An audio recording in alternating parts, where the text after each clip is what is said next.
Buenos días a todos. Me complace saludarlos. Mi nombre es Elsa Escalante.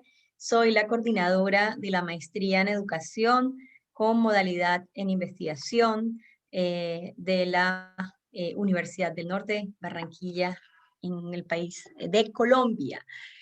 Nosotros estamos abriendo nuestras aulas de clase para todos nuestros interesados en la maestría, los amigos de la maestría, egresados, em, estudiantes, para que conozcan las dinámicas que tenemos en nuestro programa. Entonces, específicamente, aquí tenemos una clase inicial del énfasis de educación infantil. La maestría en educación tiene 10 énfasis, en los cuales ustedes pueden, pues ya le mandaremos la información por el chat para que conozcan nuestro programa y puedan ver en qué consiste cada uno de estos énfasis. Tenemos, por ejemplo, énfasis, como les decía, en educación infantil, en pensamiento matemático, didáctica de las ciencias naturales, dirección de instituciones educativas. Tenemos en mediaciones en educación, lenguaje y práctica pedagógica, cognición y educación. Tenemos a ciencias naturales, ya la dije, ciencias sociales. Y pues todas estas oportunidades permiten a nuestros estudiantes focalizar su investigación en determinados temas. En la maestría de educación, pues las clases están lideradas por los profesores de la universidad y estos espacios además tienen invitados nacionales e internacionales. En el día de hoy ustedes van a estar presentes en una clase con una invitada internacional que es la doctora Dawn Davis. Y en este espacio particular va a ser en idioma inglés. En las clases nosotros tenemos dos opciones y se hacen de manera personalizada dependiendo del grupo de estudiantes. Entonces, por ejemplo, en este caso, nuestro grupo de estudiantes matriculado en el énfasis de educación infantil de este semestre, todas las participantes pues hablan inglés, entienden inglés y por tanto se dio la oportunidad de invitar a esta experta internacional que pues maneja el idioma. Entonces eso les quería compartir. Yo de todas maneras voy a estar haciendo en el chat unos comentarios que recogen la idea de lo que nuestra invitada está haciendo, de tal manera que también puedan, digamos, enriquecer la discusión a partir de lo que yo voy escribiendo. Ustedes son libres de usar el chat para hacer sus preguntas. Las preguntas pueden ser en inglés y en español. Dawn habla un poquito de español, eh, pero obviamente ya se siente más cómoda en inglés, pero por eso no habría problema. Yo estaría de intermediadora allí para traducir en caso de que se necesite. Entonces le damos la más cordial bienvenida a todos ustedes que disfruten esta clase. Tenemos muchos interesados, me agrada ver este grupo de personas comprometidas con la infancia. Entonces, bueno, le damos la cordial bienvenida a la doctora John Davis. La sesión o la masterclass, que es la metodología que estamos utilizando, es una aula abierta. Esta masterclass abierta al público se llama Cómo medir la calidad de los ambientes educativos para la primera infancia en diferentes contextos a nivel global. Y pues nuestra invitada, como les decía, es la doctora Dawn Davis. Ella es de Estados Unidos. Ella es la Project Manager del programa Educare, de la evaluación del programa de Educare, que es como el programa de primera infancia que está en los Estados Unidos.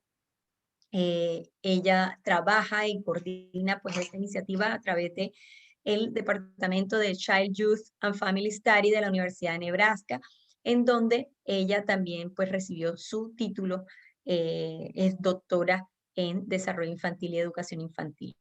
Ha sido consultora para el Banco Mundial en temas de desarrollo infantil y calidad de la educación infantil y ha trabajado con varios países a través de una iniciativa, un programa que se llama ECD Measure, enfocado en la evaluación de la primera infancia, la calidad, sobre todo enfocada eh, en, en dar respuesta a los objetivos de desarrollo sostenible. Entonces, bueno, los dejo y que disfruten de Dawn en esta mañana. So, Dawn, welcome to this class. I was introducing a little bit of the methodology of this class. This class is part of the Master of Education with specialization in early childhood education, and and the idea is to have guests, experts who can discuss about their cross-cultural experience, what is happening in the other countries about early childhood education.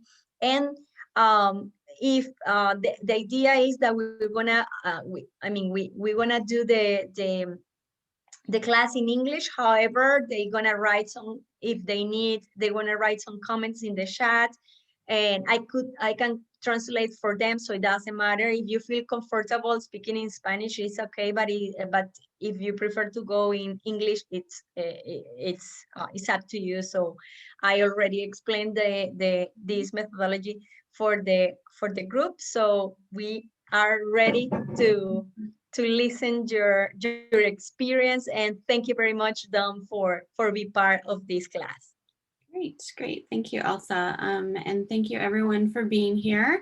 I'm happy to share the work that we've been doing and the partnership with Elsa around quality in early childhood classrooms. So as Elsa said, I am an early childhood researcher at the University of Nebraska, where I focus on program evaluation and support for center-based programs and also family childcare homes where children are cared for in someone's home.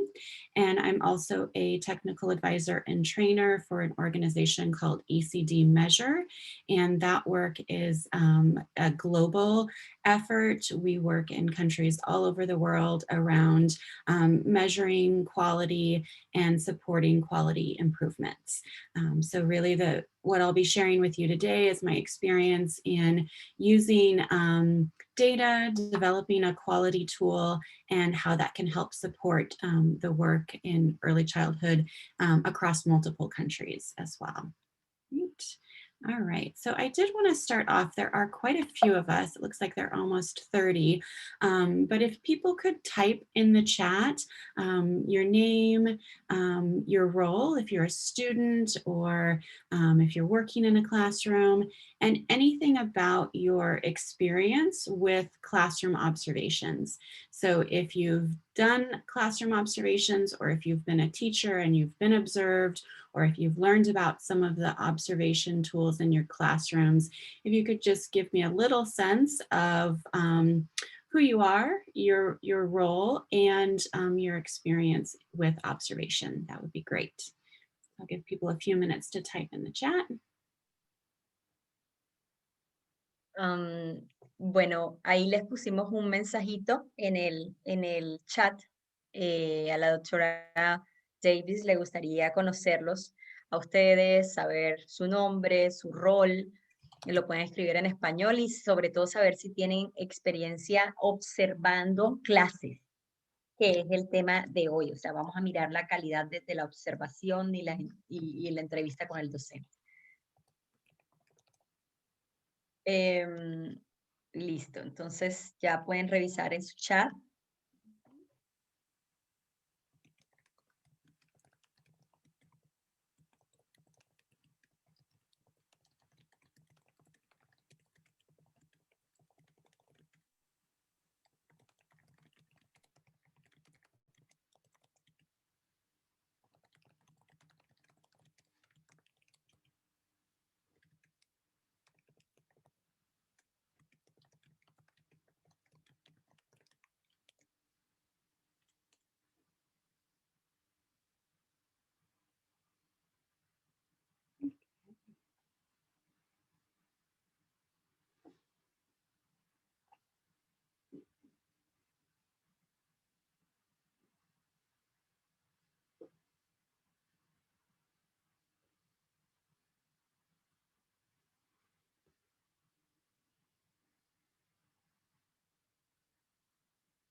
And Elsa, I don't think everyone knows each other either. Is that correct? So this can be an opportunity for people to start to get to know their other students or others in the field.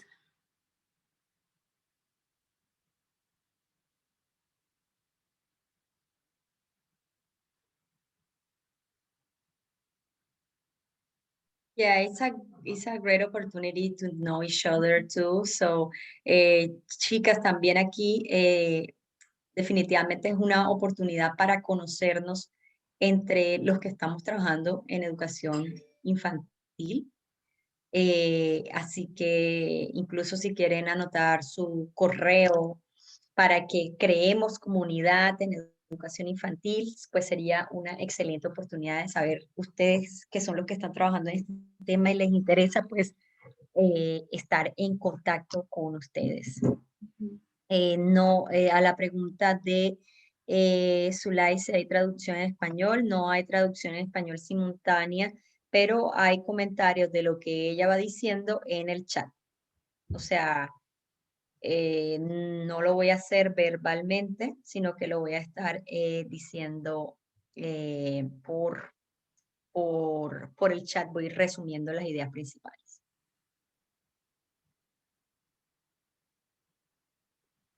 Great. It looks like we have quite a variety of experience too. We have some students, some people with no experience with observations, some people who've worked are working as teachers, and others who have experience with classroom observations. So I think that will be a wonderful mix. And please feel free to share your experiences as we move forward. And again, if you have any questions, you can type them in the chat or ask, and we'll have some opportunities for discussion as well. Okay, great. Thank you. Wonderful.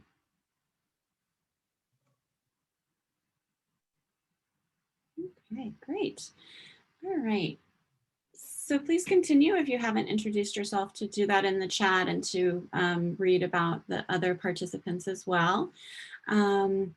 Today, I thought what we cover in this morning session is some of the common classroom observations. So thinking about how is quality measured in early childhood programs. And then we'll talk a lot about the Becky tool, which is the Brief Early Childhood Quality Inventory, which was developed as part of the ECD Measure team work, and share some of the experiences that we've had. There's a project now in Colombia, and we've also worked in the US and Denmark and Liberia. So we can talk a little bit about what the data are showing and how the data are being used. And then I did want to provide an overview about observation skills. And so really thinking about when we are observing in a classroom, what's important to think about and consider, how do we become reliable observers, and what does that process look like? And of course, in this time of COVID, we've all had to be flexible and adapt. And so we have been doing some virtual observations in the US, and in Denmark, they've been using videotapes to gather information as well. So we can talk a little bit about how that experience has evolved and what we're learning from doing observations in that way. And then a little bit about next steps and some Q&A. That sounds good. Okay, great. And everyone should have a copy of the Becky tool and the manual. We won't go into each item by item, but we'll talk about the structure and how it's scored as well. So it will be helpful for you to reference that, and we'll have an activity where it's an overview and you start to get to know some of the pieces of the tool. Okay. So thinking about what we know about early childhood and what makes an impact for children, we know across the globe that early childhood education program makes a difference for young children. We know a lot about early brain development and how important early stimulation and experiences are for children as they gain skills, and that those experiences and opportunities at a young age have lasting long-term impacts on child development and long-term success. So along with that, we know also that quality matters. And so when we talk about quality, we'll talk about how there are different definitions and different indicators and aspects of quality, but there really are some core pieces that, again, are across the globe. So everywhere in the world, it's important that children have strong relationships with adults and opportunities to interact with peers. No matter what country you're in, it's important that children are hearing rich language and discussions.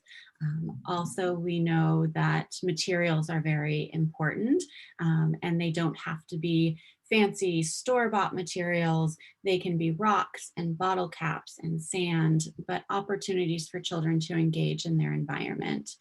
And of course, safe and healthy environments in general are important for child development. So as we think about early childhood programs and what needs to be in place in order to have positive outcomes, we'll start to think about what children need and how early childhood programs can provide those opportunities for children to succeed. We also know that home and early childhood program environments interact and play a role.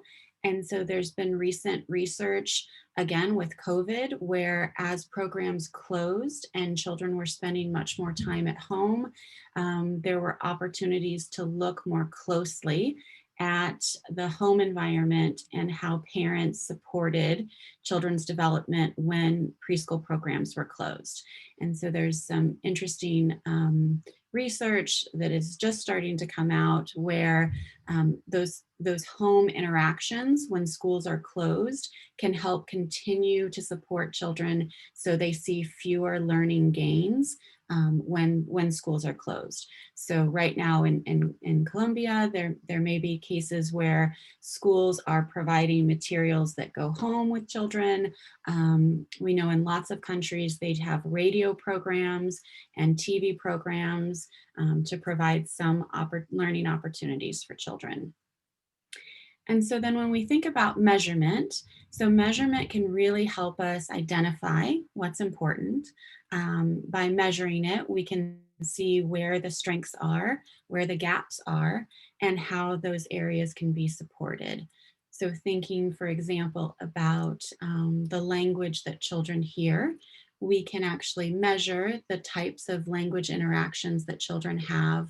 We can see, again, what is working well, what might be an area of support that the teacher needs, and then have training or intervention or professional development to increase a teacher's skills in that area to have a stronger impact on children. Great. So in the world of measurement, there are some commonly used measures, and you may have heard of some of these or used some of them. The first group is the environmental rating scales, and that's probably the most widely used across the world. So there are, it was developed in the US, but they have adapted the tool to be used in South America. There's a version I know that's been used in China and in different countries across the globe. And the environmental rating scales really look at 7 different areas, including the environment, the space, the materials, and also the interactions between the teacher and the children, and some routines and other things as well. So that tool looks at both the environment and the interactions. And then you have other tools like the class that is really just focused on the interactions between children and teachers. And then the third there is the measuring early learning and quality outcomes, which is called MELCO. And MELCO was developed about 6 years ago, so almost 7 years ago, as a global tool for measuring both the learning environment and child outcomes. And this tool has been adapted in multiple contexts and used for large scale national studies as a survey of the current conditions of early childhood programs in many different countries. And it was actually developed out of the need for measurement due to the Sustainable Development Goal 4.2, which talks about the need for every child to be in a quality learning environment at a young age to prepare them for school readiness. And so we've done a lot of work. My team and I have done a lot of work with Melco. And what we found is that the observation tool was good in some aspects in terms of being adapted to countries, but it was hard to train people to reliability and hard to use the results. And so from that work, over the last few years, we've developed a tool called the Brief Early Childhood Quality Inventory, or the BECI. And again, that's what we'll be talking about today. So when you think about measures, and particularly measuring across different contexts, we know we have different languages, different cultural expectations, different context and things that are relevant. We have this set of tools that have been developed, but few of the tools have strongly influenced how quality is defined and measured. So we're really looking at a balance between what is the consensus. So, for example, everyone thinks that strong relationships are important, but maybe strong relationships look differently in different contexts. So, how are we measuring this big idea? Are they supporting relationships in a way that's appropriate to the countries where the tools are being used? We also have small relationships between the quality tools and child outcomes. So if we're going to go into a setting and say, this is what's important, one of the reasons why it's important is because it makes a difference for kids. And so we do need to make sure that we have data showing if a teacher does this, if a teacher plays with children, and if children have access to materials, then we see this outcome for kids. And again, the evidence is small right now, but growing. And then there's something that's the last item, items don't factor consistently. What that means is that sometimes in one country, you'll get the data, and when you analyze it, you have 4 different things that are being measured, different constructs that are being measured, and those items all work in the same way. You could go into another country and the items don't work that same way. And I know Elsa has done work where she has looked at different tools and this idea of them factoring differently in different countries as well. So that can be a challenge when we talk about, can we really look at this tool in terms of in one country and in another country? Or are we really only able to talk about the findings within the context of one country? Okay. So when thinking about quality measurement in low and middle income countries, we know that it requires adaptation of the tool to better fit the context. And so we'll talk a lot about what does that process look like? How do we get to a tool that is locally relevant, but also is saying something about these bigger ideas? And so we look at the items themselves, if it's an appropriate expectation, if it really does reflect the country priorities and alignment with country standards and policies as well. And then there is a process of just testing it out in that country to see if it is working the way that we would expect it to. Okay.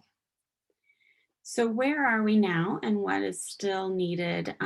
So as I mentioned, continuing to gather data showing the impact of these quality standards or quality measures with child outcomes. The idea that there's no perfect measure and there's a need for balance too. So when we think about what we're measuring and the items that we have in a tool, the longer it is, you're getting more information, it's more comprehensive, but it's also more expensive, it's harder to become reliable on the tool, it takes longer to train and to administer. So there really is a lot of work to be done in terms of finding a tool that is feasible and gives us the information that we need around how to improve programs as well. Great, great.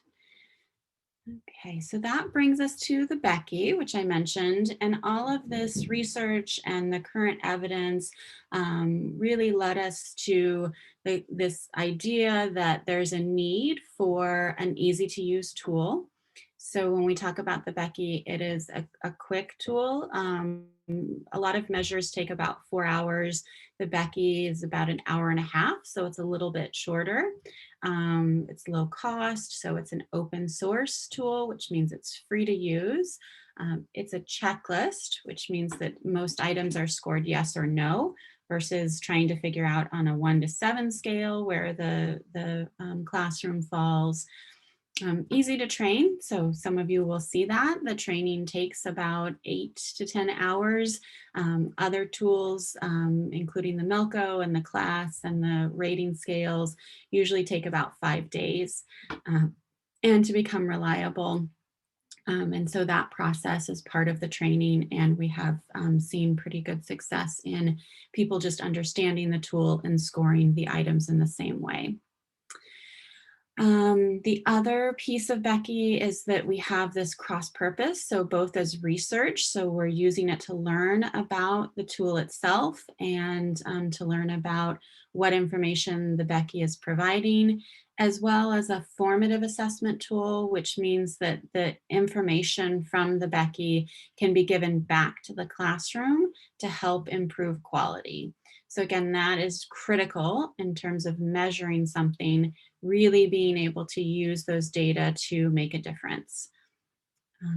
We'll talk about how it can be adapted by countries for their own monitoring system, so it can be incorporated into regulations or ongoing monitoring activities, so that data are being collected on a more continuous basis.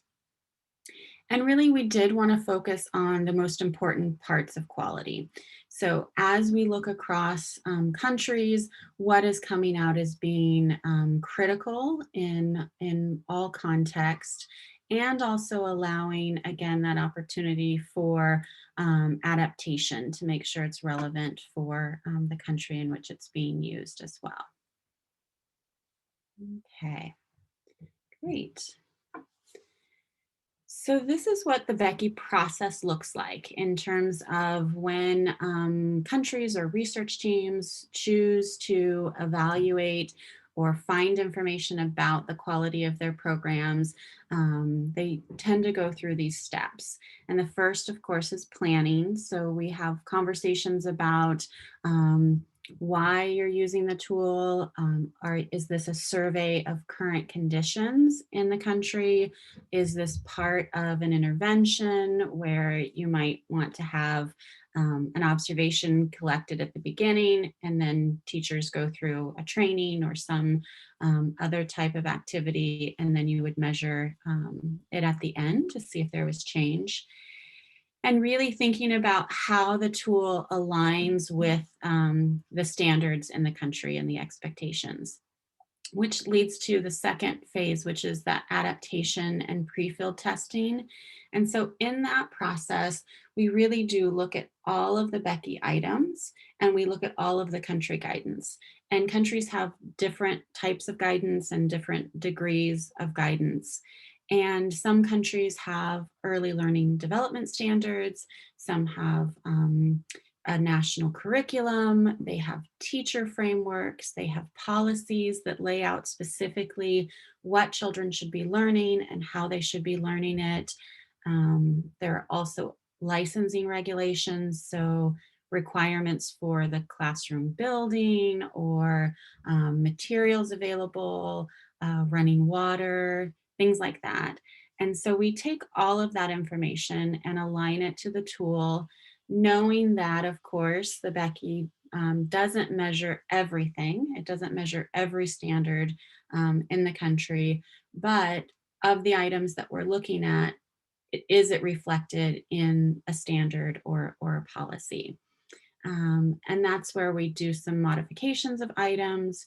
We do pilot testing where we might go out into a couple of classrooms just to see, are we able to observe these things? What's actually happening? What are some examples of materials that are being used or activities that are being done? And then once we have an adapted tool from that phase, then we do a series of training and reliability.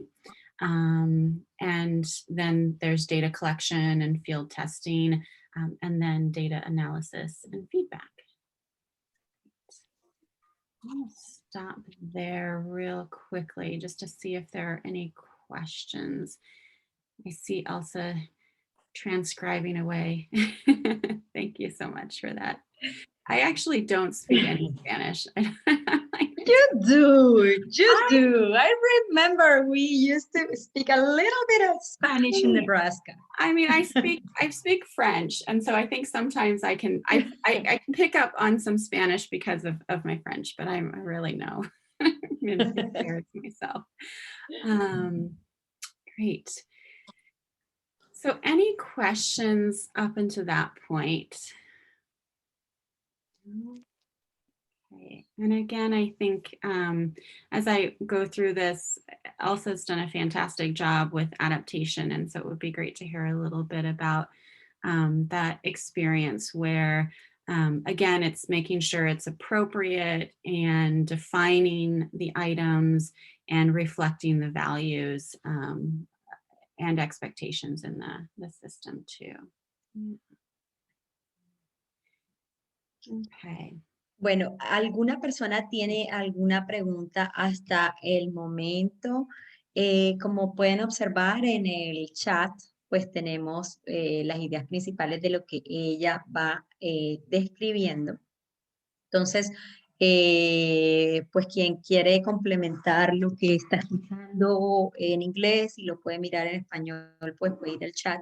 Y pues si tienen alguna pregunta, por favor la comparten en el chat y yo se la planteo a la doctora Davis y recuerden que cuentan conmigo para la traducción aquí simultánea. Entonces, sí, en medio, digamos, de lo que ella va diciendo, van surgiendo dudas, también siéntanse totalmente libres de escribirlo. No se preocupen por eso. Entonces, pueden también utilizar los comandos si quieren hablar en español también, levantar la mano. Ustedes nos van avisando y nosotros estamos pendientes. No questions, Don. Okay, great. Thank you. Yeah. So Elsa, do you want to talk a little bit about what you did with like the focus groups and everything for adaptation in of the Becky and Columbia and what you learned? Yes. Okay, So I'm gonna talk in Spanish. that's fine. So, pues, Don estaba hablando del proceso de adaptación del instrumento. Fíjense que, pues, nos hablaba que, digamos, hay varios instrumentos que se usan alrededor del mundo para medir la calidad de la educación y uno de ellos es Becky, que es una herramienta que pretende ser eficiente, rápida y de fácil entrenamiento, cosa que no pasa con los otros instrumentos como Class, Acres. Entonces, nosotros en Colombia comenzamos a trabajar con la universidad, con el programa de ECD Measures en la adaptación del instrumento de Becky. Previamente, en mi experiencia, pues ya había trabajado con el este instrumento que era Melco, pero tal como lo dijo Don, Melco tiene la característica que es muy extenso, es complicado, y en la experiencia que tuve entrenando a personas en Perú y en Colombia, pues definitivamente era un instrumento difícil. Cuando ya pasamos a esta nueva etapa que comenzó en el 2019, hicimos la adaptación de este nuevo instrumento que es parecido a Melco, pero es mucho más eficiente. ¿Qué tiene de característica? Lo primero que se hizo fue una adaptación cultural. Entonces, lo que se hizo fue coger los ítems o las preguntas y se hizo match con los lineamientos de primera infancia. Por ejemplo, se tomó la guía 51 sobre las condiciones de calidad de la primera infancia.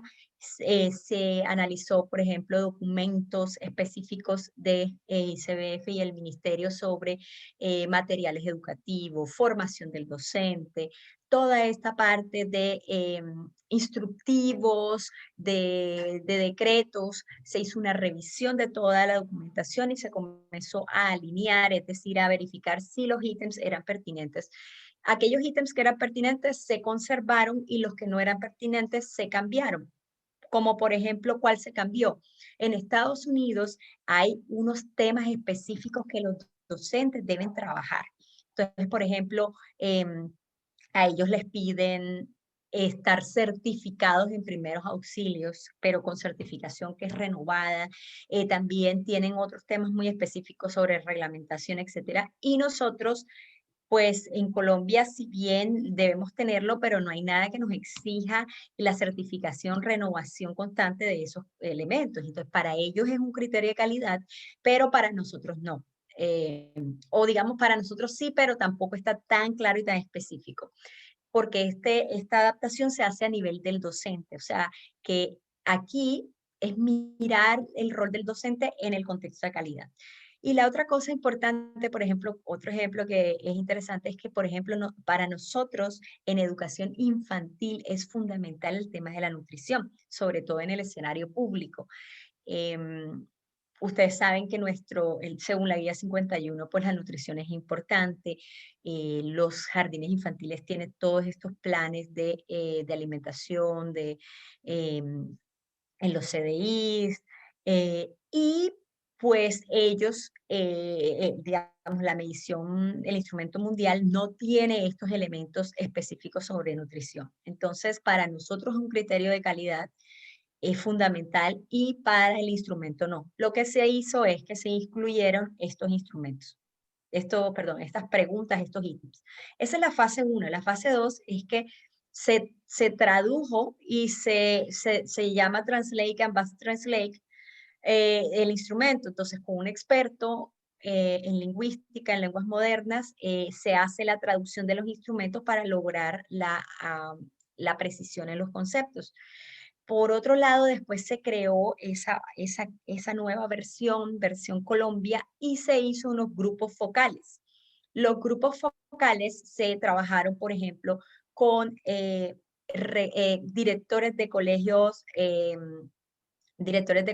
públicos, CDI, directoras de jardines infantiles privados, con funcionarios de primera infancia del gobierno. Entonces se trabajaron unos grupos eh, y la idea era ir ítem por ítem, o sea, pregunta por pregunta, a ver si ellos consideraban relevante la adaptación que se hizo. Entonces, hacían una retroalimentación en versión cuantitativa, es decir, qué tan claro del 1 al 10 estaba, pero además se hacía una aproximación de lo cualitativo para que nos explicara por qué consideraba que era claro, si había que cambiar la redacción, si había que cambiar o había que eliminar el ítem, o si era algo que realmente era observable, porque, por ejemplo, un consenso de nuestros participantes era que la familia era un elemento de calidad, pero la pregunta es, ¿cómo observas tú dentro del salón de clase la integración de la familia? Entonces se generaban este tipo de debates sobre qué es calidad, porque fíjense que Don lo dijo hace unos minutos, lo importante es mirar el tema de calidad. Entonces, ¿qué es calidad? Por otro lado, ¿qué tan observable es esa calidad? y qué tan contextualmente es válida y es viable hacer esa observación. Entonces, eso fue el proceso que hemos vivido hasta el momento y lo que viene ahora es un trabajo de piloto que se va a hacer en Colombia. Esta va a ser pues una actividad, bueno, pionera, digamos, en este instrumento. Al mismo tiempo se está haciendo en Liberia y en Estados Unidos, o sea que estaríamos los tres países viendo cómo funciona el instrumento de acuerdo al contexto y ya ellos han recogido datos, que es lo que nos van a compartir ahora de cómo lo hicieron en contexto de pandemia y nosotros aquí en Colombia lo vamos a comenzar a hacer en el mes de junio, julio. De hecho, varios de nuestros participantes son recolectores de datos, coordinadores de campo, y personas interesadas en estos procesos. Entonces, eso fue lo que hasta el momento llevamos hecho de PECI y bueno, y la idea aquí con Don es que nos explique y que nos comente cómo hicieron la observación en tiempos de pandemia, cuáles los procesos más estrictos de rigor, porque en la medida en que uno mida bien la calidad va a tener un buen feedback, una buena retroalimentación. Si uno mide mal, entonces los resultados no van a servir. Um, I thank you, Don. I just explained like how everything works, Yeah. the adaptation, the focus group, the translation, what is the next step for us. So explain a little bit that we are very close to start our pilot study and talking about your experience collecting data in the pandemic situation now. So they are eager to know what was your experience about it. Yes, yes, it's been quite a process, and I think made even more challenging with the pandemic too. So certainly a lot that's been learned. Um, so thank you for sharing your experiences and all of that work that you did for adaptation. I think you were very, very detailed in terms of the focus groups and getting both the quantitative and the qualitative data and the alignment with all of the different documents. Um, it's also challenging. I think you mentioned that there are different types of programs too. And so programs don't always have the same types of guidelines that they're following as well. So, again, trying to balance that within the measure. So it's relevant to everybody. Great. So I wanted to do just a brief overview of the current Becky projects. So as people are getting more familiar with the work that's being done in Colombia, I do want to mention the work that we're doing with other partners as well. So we have right now 5 Becky projects that are ongoing. And one is so we've got Colombia, and we also have a project in the United States that I'm working on where we're working with family child care homes, where, as I mentioned, these are children that are cared for in someone else's home. And in the US, many, many children are cared for in this type of setting, but we know little about the quality of those environments. And the providers in those environments also tend to participate at much lower rates in professional development, and research shows they tend to have lower quality than center-based care. And so there's a real emphasis and a focus on supporting those providers. And we've partnered with an organization here that offers mentoring and coaching and training, as well as some funds available for program improvement with family child care providers.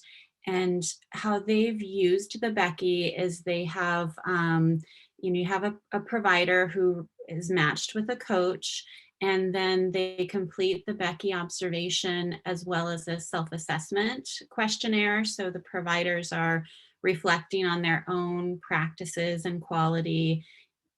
And then they have a person do an observation, and we've been doing them virtually. So I'll explain that procedure in a little bit.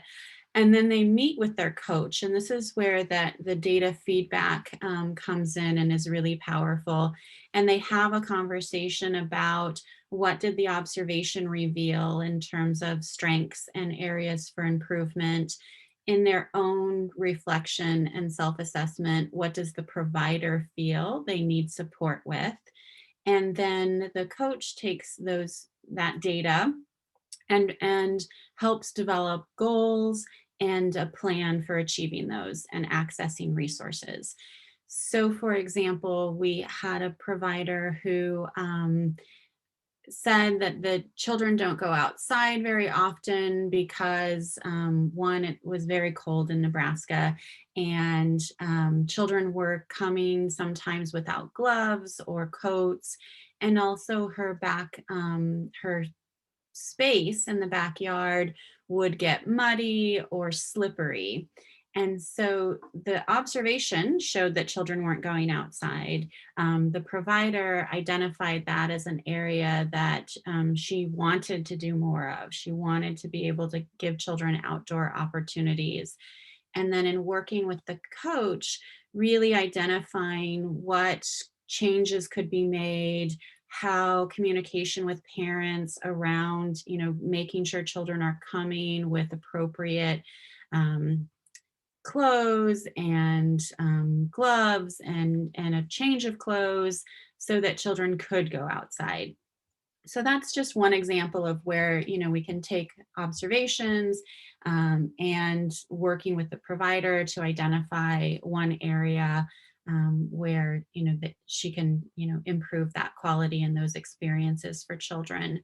um, we also see a lot around book reading too, so maybe providers are not often reading books to children, and children don't have access to books to look at on their own, and having a conversation with the provider around, well, I don't like the kids. I keep the books away because the kids ruin them. They color in the pages or they tear the pages out. And really thinking about how to work with the provider so that children can access the books and learn how to treat them respectfully and have those experiences too. Um, so that's the project in Nebraska, and it has been going on for about a year and a half, with a little bit of pause, of course, with COVID and some adjustments to how they would be able to continue the services as programs closed and had different restrictions put into place. We're also working in Liberia. And in Liberia, they just completed their data collection with about 40 schools. And the purpose of that data collection was really to understand what was happening in programs. There's very little information in Liberia about what takes place and the current level of quality. And so we're working with the University of Liberia and a professor there who teaches pre-service teachers. So this is the teacher training program. And she really had questions around, what skills are teachers using? What do pre-service teachers need? And understanding that many teachers in Liberia had little to no training before they became teachers. And so in their data, we just analyzed it. We're just about to write a blog to share the preliminary data and then do some more reporting. But we focused on teachers' practices around supporting positive relationships and social emotional development with children. So these were things like, did the teacher have eye contact with the children? Did she call them by name? Did she play with children? Did she comfort children when they were distressed? Was she on eye level with the children or standing above them most of the time? All of those things that we know help children, feel comfortable, feel able to learn, and develop those social emotional skills. Things like talking about feelings and other items. And what we learned is that teachers were doing some of those things at high rates. So they were having eye contact, they were having positive interactions most of the time, like 75% or more of the time. These things were happening, but other behaviors were happening very infrequently. So less than 20% of the time were teachers playing with children or talking about feelings with children.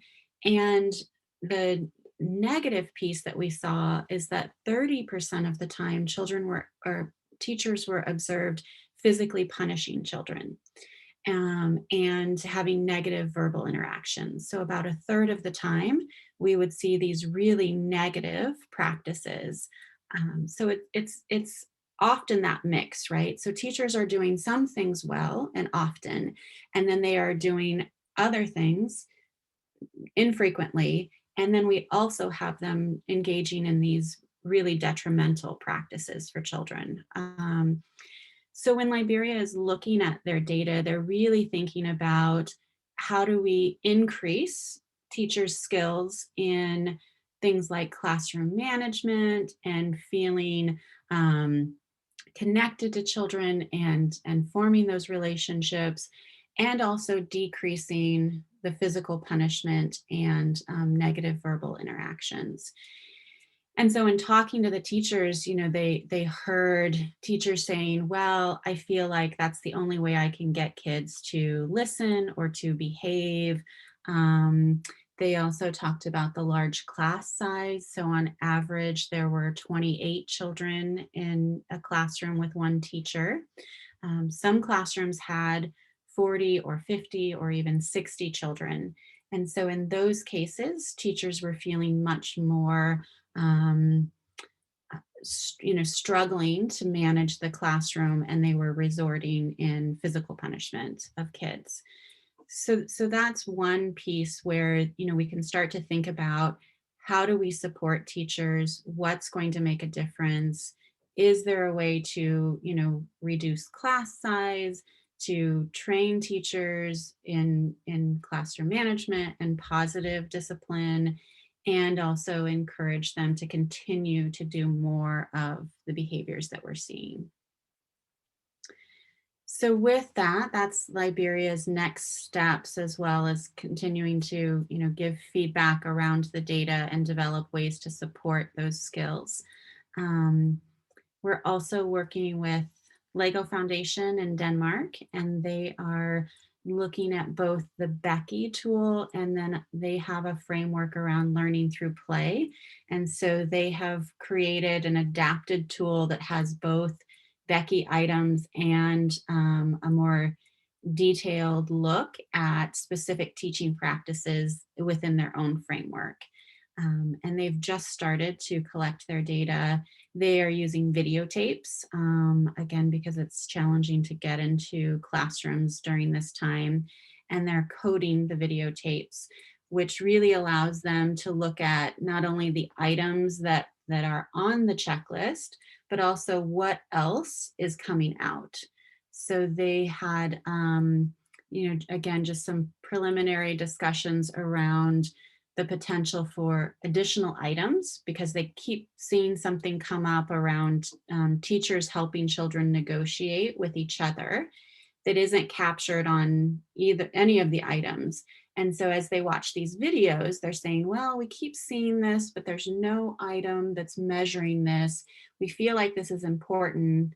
Let's create an item that reflects what we're seeing. And so that's another way to sort of develop and adapt the tool before you go out and collect data. And then as you're collecting data, that constant check to make sure that the tool is reflecting what you're observing in the environment. And then the last project is with Schools 2030 and the Aga Khan Foundation. So we're in 3 countries now, and we'll be in 10 countries in the next few years, where they're using the Becky observation tool as well as a coaching intervention to help support teachers in their different practices. Okay. So that is all of the Becky work that's happening now. I'll go into some more specifics around the different pieces, and then again, continue to have Elsa, share. I know I had you just share about the adaptation process, but also thinking about, we've completed adapting right now. Phase 1 will be starting soon, where we do go out and pilot the tool, and we'll collect those Becky observations in about 30 classrooms. And then, this next phase of gathering even more evidence. So we want to make sure we have a tool that works well before we go on to the next step, which is this phase 2 piece, where we include child outcomes, we include, potentially another observation measure that will give us some information about the validity of the Becky, and we really think about how data can be shared back with the programs as well. So it's all very much building on itself. Yeah. Okay, great. So Elsa, I forgot to ask you, in terms of breaks, like I'm flexible. I don't know if you usually do a break after every hour, hour and a half. Kind of what is your typical schedule like? We usually have a break in the middle of the session, but it's up to you. So we can have some little breaks as you prefer. So it doesn't matter. Yeah, so this might be a good, yeah, I know they have a long day too, so I don't want to exhaust everyone at the beginning. I usually, yeah, about every hour, hour and a half. This seems like a good break point, because now we're going to switch to talk about what does an observation look like. So if we wanted to go ahead, and do you usually do like a 10-minute break, 5 minutes? What would you prefer? Mm, 5 minutes. So we can do mm 5 minutes after the topics, after each topic that you consider it needs a break. Okay, So yeah. it's Yeah, and like I said, I'll probably plan for maybe once an hour or so, and we'll have an activity too coming up that will take about 15 or 20 minutes. So, all okay, right, perfect. so let's go ahead and take then a quick break, and we'll come back at, I guess, 9:38, 9:39, and then we'll get into what it takes to do an observation. All right, sounds good. Thank you. We'll see you guys shortly. Bueno, entonces entramos en un pequeño receso de 10 minutitos. Em, en esos 10 minutos, pues ustedes, si quieren, pueden continuar eh, presentándose en el chat. La idea, como les dije, es crear una comunidad de pensadores en la infancia, que es fundamental. Ya vemos la experiencia de la doctora Dawn. Como les digo, en el chat están viendo el resumen de lo que ella va explicando en inglés. Si hay preguntas, por favor, no duden en anotarlas en el chat, o si tienen algún comentario en este momento, pues también lo pueden hacer. Estos 10 minutos es más, bueno, sabemos que la virtualidad es compleja. Si necesitan levantarse, hacer un tipo pequeño de pausa activa en estos 10 minutitos, pues es más que bienvenido. Y por otro lado, las personas que quieran, eh, pues aprovechar estos minutos para hacer preguntas, también lo pueden hacer. Yo estaré aquí con ustedes.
All right.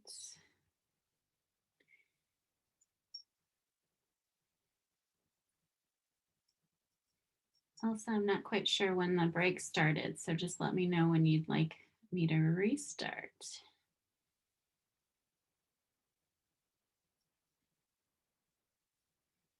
We have 4 more minutes. Okay. Oh, perfect. And I will stand back up again and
let's kind of come back together and manage to keep my kids out of the office, but I'm not having as much luck with the cat, so we'll see what he thinks here. All right, I'm just checking the chat. I'm not seeing any questions. Yeah, I haven't seen anything come up from what we've covered so far, so we'll just continue on. But again, if you have questions, feel free to either unmute or type them in the chat in either English or Spanish, and we will continue on. Right. Sound good, Elsa? Anything that you want to add? No, don't. No. We are in good shape. So Okay. let's continue. All right, perfect. Thanks.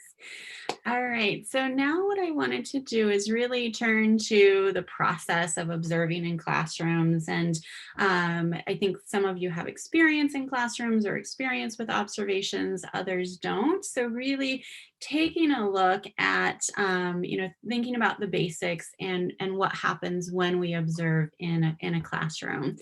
And I always like to start this conversation thinking about what our own lens is. So, how do we see the interactions, the environment?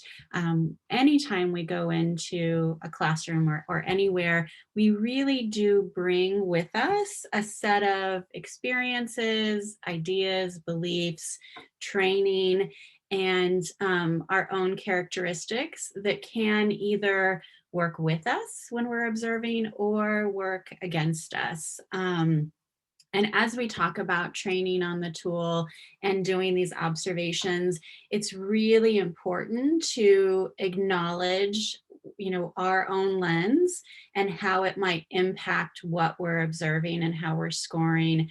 And then also think about how we start to develop essentially a Becky lens. So seeing things through the eyes of the tool and really being able to take what we're observing and match it with the items and the criteria on the tool to be able to score accurately. So, when I think about going out and my experiences, I've been in lots of different classrooms. I have 2 children of my own. I have a degree in early childhood. I'm trained on lots of tools. I also have my own preferences. So, my children have been in both, family childcare. We've had a nanny. They've gone to different preschool settings. They've done Reggio Emilia. We as a family have, specific practices. And that also tends to impact me when I'm in a classroom and I think, ooh, I really like this, or, oh, that doesn't seem like such a good fit. I have to turn those thoughts and those voices off and really only think about what is on the tool and what should I be looking for, because the tool has 50 items. So there's plenty of things for you to be observing when you're out there. It's not helpful if you add, your own things of checking.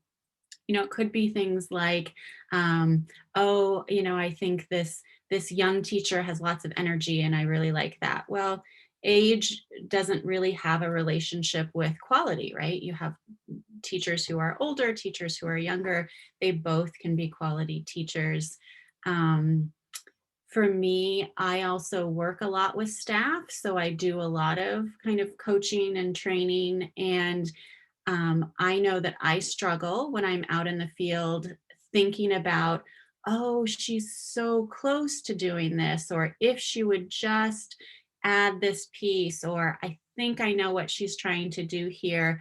I really do think a lot about like supporting teachers. But again, when I'm scoring on the Becky, I have to think, maybe she could do that with a little training, or she was so close to doing that, but she didn't do it when I was there observing. And that's what I have to score. The other issue is I'm trained on the class and the rating scales, and they all have different items. So when I go out and I do a Becky observation, again, I'm only thinking about how it would be scored on the Becky. I'm not thinking about how it would be scored on any other measure too. So I wanted to do just a short activity to think about your own lens. And I'm going to use a website called menti.com. So if everyone can go to menti.com, either in another tab or on your phone, and type in this code. I'll actually go to the website now and share. And this is really just asking everyone to talk about your lens. And so if you go to menti.com and use code 44279728 and select of these choices, you can select all that apply. So think about what might impact your own lens as we're talking about doing observations. Okay. Let me make sure this is working. Bueno, por favor, entremos a la página www.menti.com con el código 44279728. Entonces, la idea es hacer ese ejercicio que ven allí. Dice, es para evaluar los lentes con las que ustedes observan. Nos decía Dawn que ella tiene muchísima experiencia, obviamente está formada en maestría y doctorado en educación infantil, ha entrenado en muchos instrumentos como los que mencionó Eker Class, Melco, Becky, entrenamientos por todo el mundo, a los profesores en observaciones. Además tiene 2 niños que en su experiencia como en educación infantil vivieron la experiencia de Reggio, etcétera. Pero cuando ella está enfrente de la clase, pues simple y llanamente tiene que parar todos esos pensamientos que incluso fíjense que son justificados porque está formada, pero cuando uno está haciendo una observación, se debe limitar y focalizar en los ítems o preguntas del instrumento. Entonces aquí lo que se quiere en este ejercicio es mirar a ver si cuáles son los lentes que ustedes tienen. Por ejemplo, un lente que tiene Dawn es I have my own children, o sea, el hecho de tener sus propios niños es un lente que ella tiene. O, por ejemplo, entonces vamos a traducir cada uno de los que vemos. El primero dice, I have a picture in my mind of what a good ECE teacher or program looks like. ¿Qué es ECE? ECE es Early Childhood Education. Entonces, tengo una idea en mi mente de cómo debería ser un programa de educación infantil, un profesor, un buen programa o un buen profesor de educación infantil. Lo otro que dice, I have experience in EC settings, es que tengo experiencia trabajando en centros de educación infantil. La número, después dice, I am trained on a classroom observation tool, es que ya fue capacitado en observaciones de clase previamente. La otra opción es, I have a degree in ECE, eso quiere decir que ustedes tienen formación en educación infantil, o sea que son licenciados en educación infantil, educación primaria o afines. Después dice, I have my own children, es decir, que tienen sus propios niños, tienen hijos que pueden influenciar en su experiencia. Hay otro punto que dice, I think certain people make better teachers than others. Entonces, bueno, la concepción de que hay mejores profesores que otros. El otro punto acá al final dice, I have no experience in ECE settings, es decir, que no tiene ninguna experiencia en los centros de educación infantil, o sea, no los ha visitado, no ha trabajado en ellos.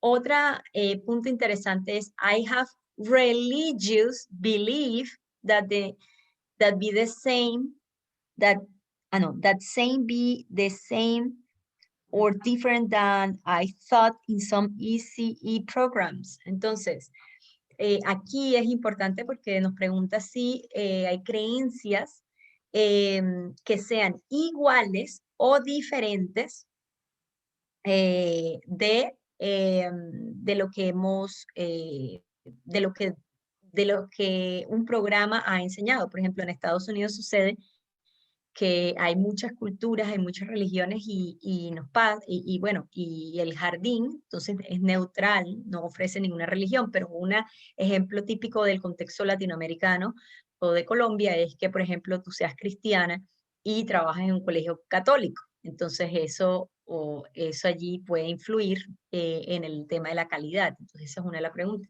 Y la última es I am o I have been teacher. Entonces, si ustedes son o han sido profesores en cualquier momento de su vida. Entonces, esos son los lentes que tenemos. Bueno, qué chévere se están moviendo ahora mismo. Eh, Muchísimas gracias a todos por la participación. Interesante, pueden tener varios lentes. Vemos a 10 personas participando en este momento. No, y bueno, los invitamos al resto de los que estamos aquí presentes para incluir nuestra participación. Thanks. So go ahead and continue to submit your responses, and you can select all of those sentences that apply to you. But it looks like for the most part, a lot of people have an idea of what a good program or teacher looks like. We have several people that have no experience, in ECE settings. And yeah, thoughts about who makes a good teacher. Mm, great.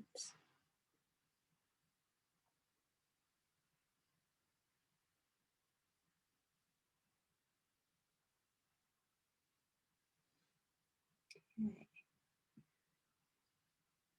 Do one more minute before I switch back to the slides, but go ahead and keep responding.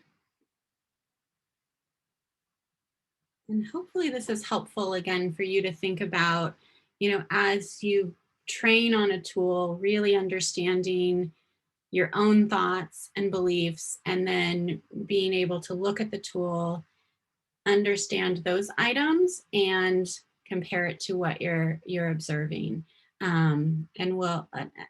I say, I don't know how many times and when I train, I say this, but you have to score based on what you observe only.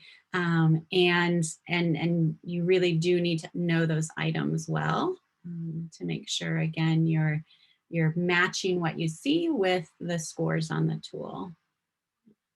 Great. Great.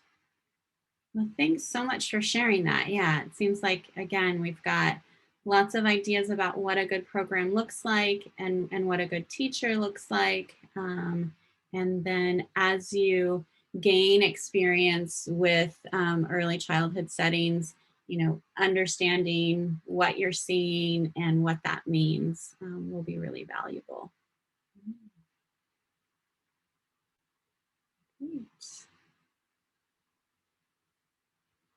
Wonderful. All right. So I think with those results, what we're seeing, again, is that we do have, a lot of us have these lenses already in our mind. And I see more responses coming in too. Great. So again, when we think about different assumptions and biases, sometimes what we think is, okay, if this program is new, or if this program is in an urban environment, or it's colorful and has a modern building, that, oh, this has to be high quality. Like sometimes we might just be walking up to a program and think, oh, I know they're going to get really good scores because of all of these, assumptions that we're making. And the same is true for the opposite, right? We might think, oh, this is a public school, or they serve disadvantaged children, and it's in this rural area, and it's in this rundown neighborhood. We think, oh, this is definitely going to be a low quality program. And I really want to emphasize that we can't make those assumptions. We don't have the data that say, for example, that private programs are better than public programs, or that a faith-based program is higher or lower quality than a non-faith-based program. we see high quality in all types of programs, urban, rural, well-resourced programs with lots of materials, other programs that have all of their materials are homemade or natural materials or found materials too. So as you're making your observations, really again, thinking about um, coming in with an open mind and observing what happens as you're there on that day. Okay. And something also that, I stress, it is really hard. I work with a lot of teams in different countries, and they have, this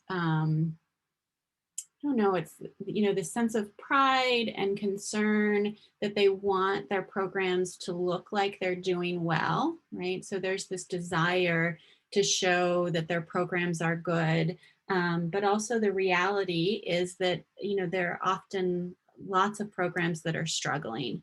And so wanting to talk about that need for an accurate measure, an accurate reflection of what is happening in programs, of what they're doing well and where they need help.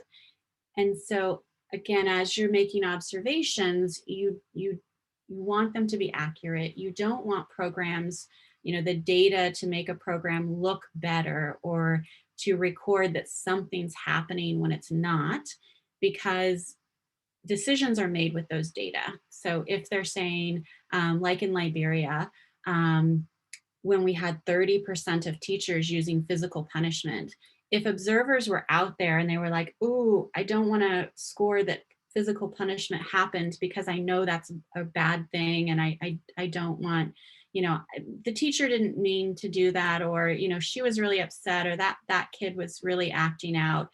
If they had not accurately recorded that, we wouldn't know that, physical punishment is still a very persistent problem.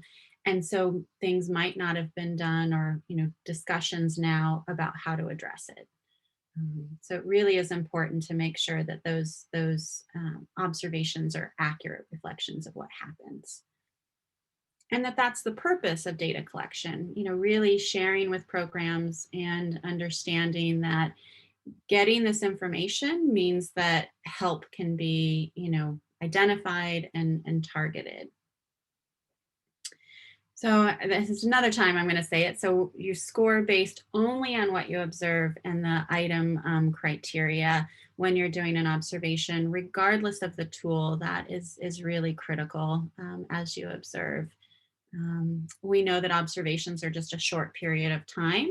And so we're going to miss some things, or some things might happen at other times of the day.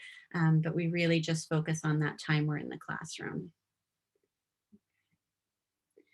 So that then leads us to a discussion. And there was a question about how has physical punishment is still allowed. So it's not allowed, but it is practiced. And so I think that's the other issue with doing an observation, is that you capture, we have the standards, right? And we have the guidelines and the rules that teachers are supposed to follow. And then we have what happens in the classroom on a daily basis. And that's true with things like physical punishment, but it's also true of things like curriculum. So it could be that schools are supposed to follow a national curriculum, but teachers aren't trained on it. So children don't receive math instruction or literacy activities. Other guidelines in terms of, providing meals or access to water. Again, it could be that, the rule is that programs have to have sanitary water for children, but when we actually go out and look at programs, we find that that's not always the case. Yeah, so teachers are certainly, if they have laws, and they have training, we found that half of the teachers had been to a training in the last 12 months in Liberia about child protection. So specifically talking about not just physical punishment in the classroom, but also if children were being physically punished at home, what teachers should be doing, and we still have those practices. Yeah. And we have them in the United States too. I think this is something that happens in a lot of countries, and it's this constant need to make sure that people that are caring for children understand the impact of physical punishment. Yeah.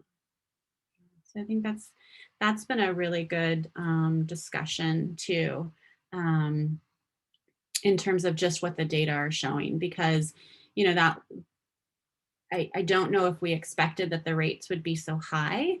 And not only were a third of the classroom observations showing physical punishment, but we also did a survey with the teachers, and a third of the teachers were saying, yes, they use physical punishment as a method. So sometimes teachers will say, no, I don't use physical punishment, but because when they report it, they know that they're not supposed to, so they say they don't. And then when we observe, we find that they do. But actually in Liberia, the rates were really close. What teachers were reporting and what we were observing were really close to each other. Yeah. Great. Okay. So then thinking about reliability, reliability is really all about making sure that every time I do an observation, I'm scoring it the same way. So if I see an interaction between a teacher and a child in classroom A, I score it the same way as when I see that same interaction with the teacher and child, or a similar interaction with the teacher and child in classroom B or classroom Z. It really is all about doing it the same way every time. And that makes sure that the data doesn't have errors. So again, if I'm scoring a question, there's an item that asks if the teacher reads a storybook, right? And so if one day I go out and I see a teacher read a storybook and I score it yes, and then another classroom I'm out there and the teacher's reading a storybook, but I don't know, I didn't like the storybook, or I didn't think she read it well or long enough, and I score that a no, that's not reliable. If the storybook is read, I'm always scoring it yes. That makes sure that, again, those data are accurate. When we talk about inter-rater reliability, that refers to how closely my scores are with someone else's scores. So if Elsa and I went to the same classroom and did an observation together, were we scoring the same with each other? And so that means that it doesn't matter who the observer is, the data will be consistent and reliable. So if Elsa and I weren't reliable with each other, it could be that all of the classrooms I observed scored higher than Elsa's because I was really easy and Elsa, was following all of the criteria. You don't want that to happen either, because that's, again, introducing error into the data, and we don't have, we can't trust the data as well. Okay. So how do we achieve reliability? So there are lots of different things that we put in place to make sure that you have a tool that's reliable, an observation measure that's reliable, and you have people that are trained to reliability. So what does having a tool that's well designed mean? It means that we don't have items that are asking about two different things, or we don't have items that are confusing, or sometimes if we have a negatively worded item, that can be confusing and people aren't sure what yes means and what no means. If we have, again, terms where it's not easy to understand what we're saying or what the item's asking, that can keep a tool from being reliable, makes it harder to be reliable. Training observers well, so that means getting lots of practice and checking. So we watch a video, we all score together, we talk about what the score is. If somebody scored it one way and somebody else scored it another, a conversation about what they saw or didn't see. And then we say, okay, in the future, when we see this, we will all score it this way. So getting people on the same page so that they're understanding the item the same way and they're scoring what they see the same way. And that's really important in early childhood settings because classrooms are so different. And every classroom that you go into will be a little different, and you'll be making decisions about, you know, was this an open-ended question? Was this a closed-ended question? Do children have choice right now? Is the teacher engaging in play? Is this a discussion? You have all of these decisions that you're making on about the item. And so again, it will be important to make sure that you're making those consistently, and that you have practice and know what to do. And then when you are out in the field, if something comes up that you never talked about in training, you've never seen before, that you do bring that back to your team, you bring it back to the supervisor and you say, this is what I saw, what do we think? How should this be scored? And again, that discussion and a decision of, oh, okay, well, this is a new experience. What do we think? Well, I think this, I think that. Okay, we're going to score this a yes. And then every time you see that again, you know how to score it. So gathering data on observers' reliability using checks and ongoing training, that means that at the end of the training, you have a reliability check, which is both a written quiz that you take, and you watch a video and you score all of the items, and we compare that to a set of consensus scores and see how close you are to those scores. And then it doesn't just end there. So I mentioned a little bit about the ongoing training, like when you're in the field, if you see something and you're not sure how to score it, that you bring that back to the group and have a discussion and a decision. But also there are other checks where you can do double observations in the field, or you can double code a video, which means, again, two people are going out, they're doing the observation independently. So they're there together, they're observing the same classroom during the same time period, but each person is scoring independently. And then you come together and you, again, talk about those scores and see if there are any discrepancies between the two scores. And then you have a conversation about which score is correct, and we document those differences throughout. So you do want to make sure that your first observation, your last observation, that you're doing it the same way each time. Okay. So that's a little bit about reliability. How do you become a reliable observer? So this is, we've got some things about the tool and some data that we collect and some procedures that we do. But to become a reliable observer, it's important that you do several things. One is that you have to know the tool well. So we will look at the tool today. If you've had a chance to look at the tool previously, the more observations you do and the more data you collect, you'll get more familiar with the items.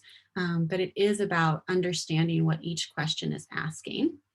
Again, I think this might be the third or fourth time I've said this, is you score what was directly observed. So you're making sure that you're watching and that you're taking good notes, and that you have evidence for every score that you are making.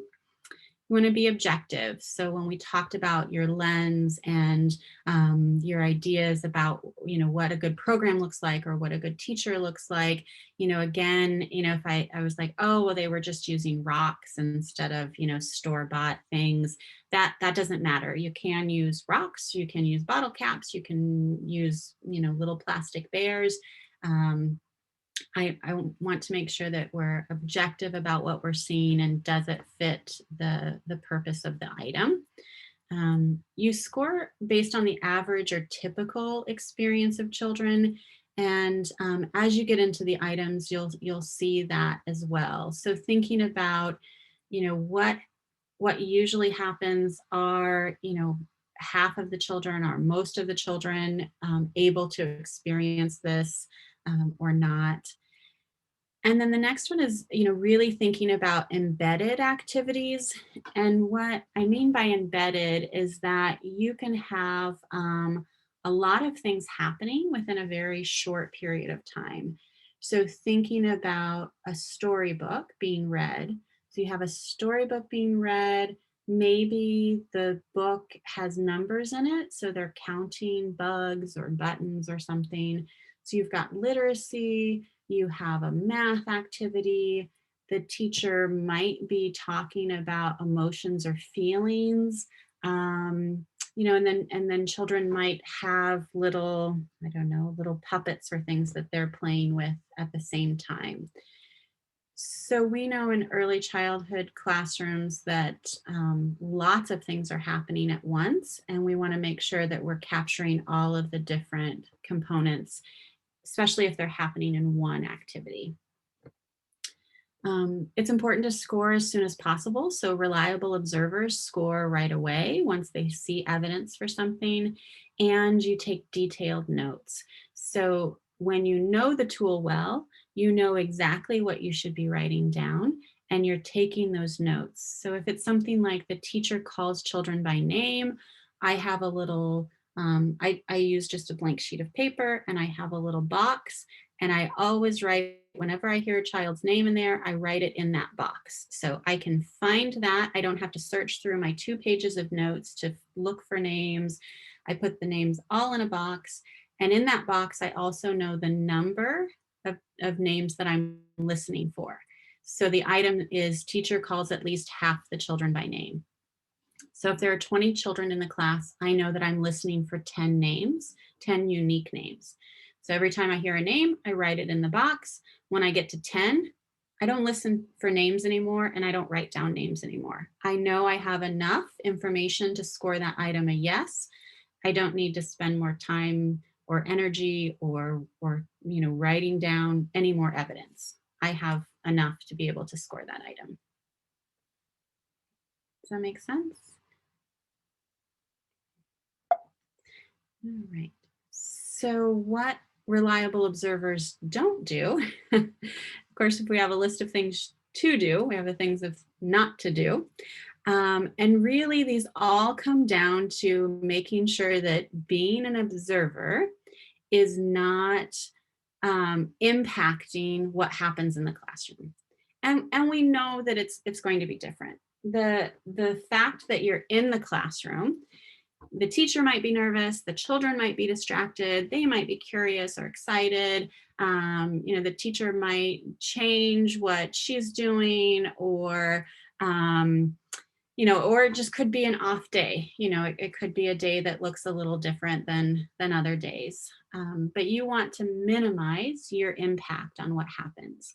So those include things like not engaging with children or interrupting activities, not making comments, suggestions, or feedback. So anything that could potentially change what the teacher was planning to do, and not making assumptions about the teacher intent or what may happen. So for example, if you go into a classroom and there's a schedule posted on the door and it says they're going to do a math activity and then a storybook read and they're going to go outside and play, that's on the schedule. But if you don't see the math activity or the storybook read or going outside, you're not going to score that. You're not going to assume, oh, I bet, it looks like they're supposed to go outside in 5 minutes. The observation's ending now, but they're getting their coats on to go outside. I'm just going to score that they did go outside. Well, they didn't. After the observation ends, you really do stop scoring, and you don't assume that other things have happened if you didn't directly observe them.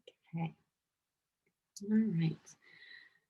So I did mention a little bit about note-taking strategies, and this is really something that just comes with time and experience, and finding something that works for you.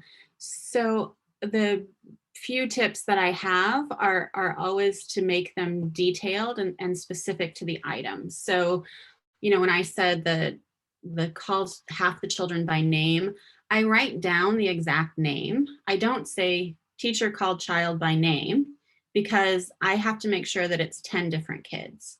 And so if I don't write the name down, the specific name, then I don't know if she's just called Maria by name 10 times or if she has called 10 different children by name. So again, you want to be specific about your note taking.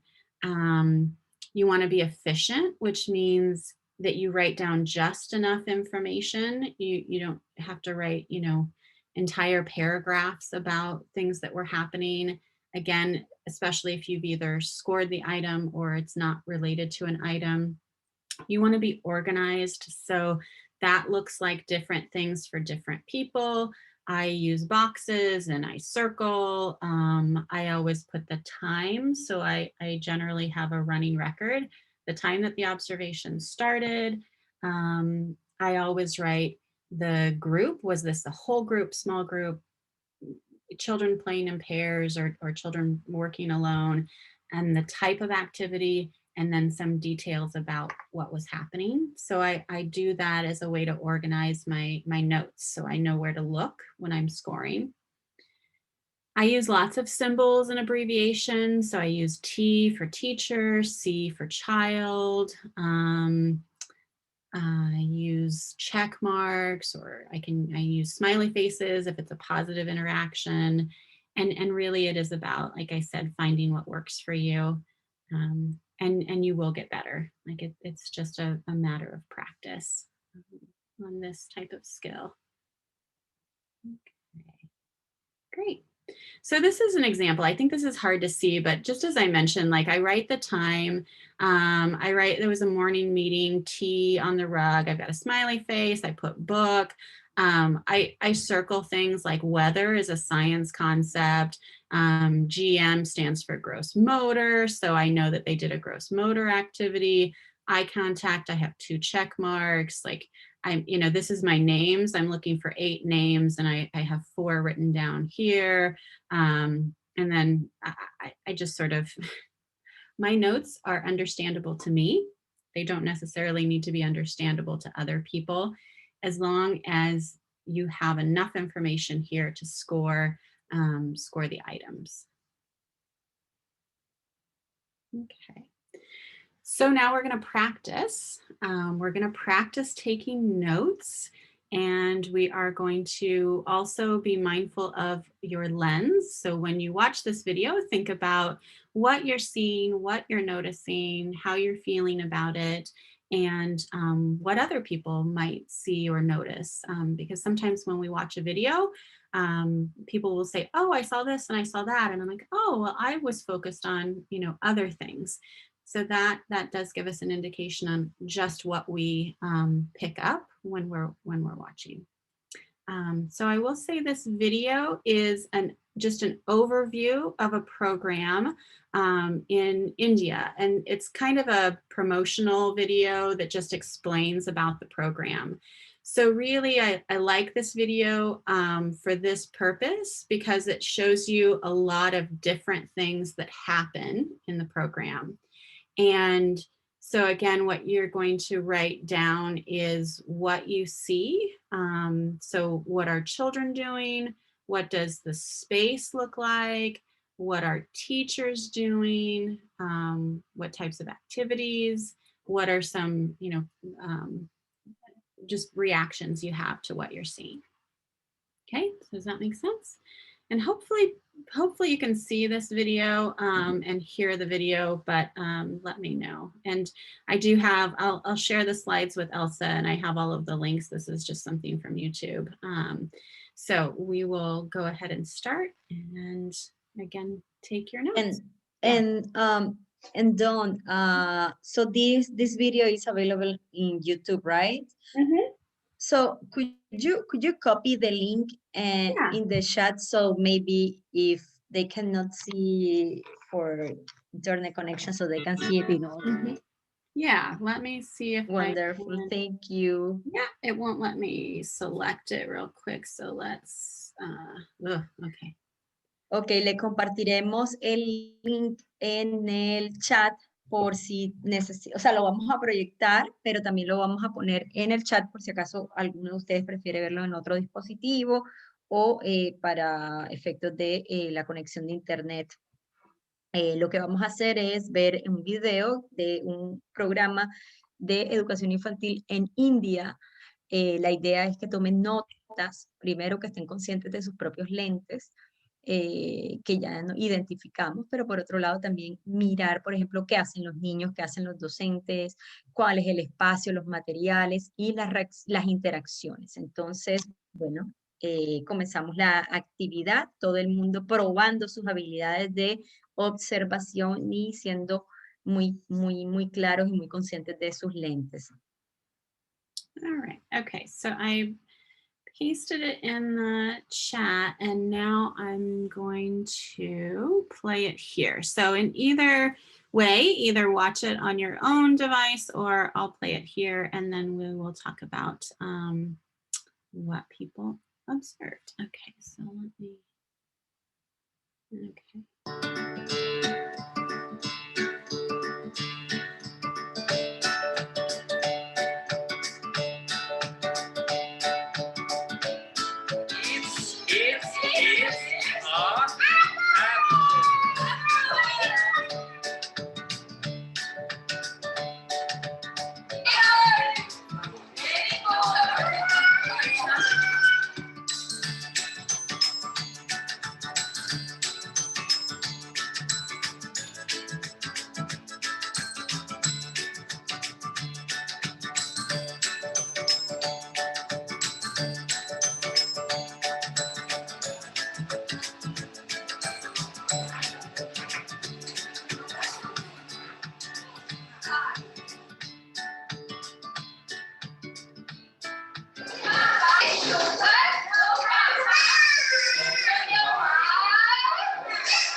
It's a apple.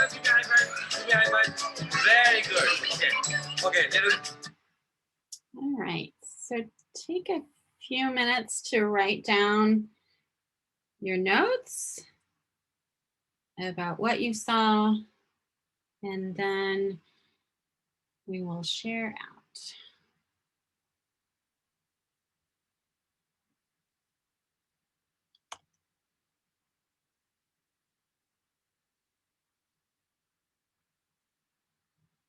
Bueno, tenemos 10 minutos, son las 10:30, a las 10:40 comenzamos a compartir los resultados. Tienen 10 minutos para escribir sus notas. Recuerden al tomar las notas, escribirlo el minuto en el que vieron la observación y pues dar el detalle de lo que observaron. Recuerden que ver los profesores, los niños, las interacciones, los materiales, los espacios.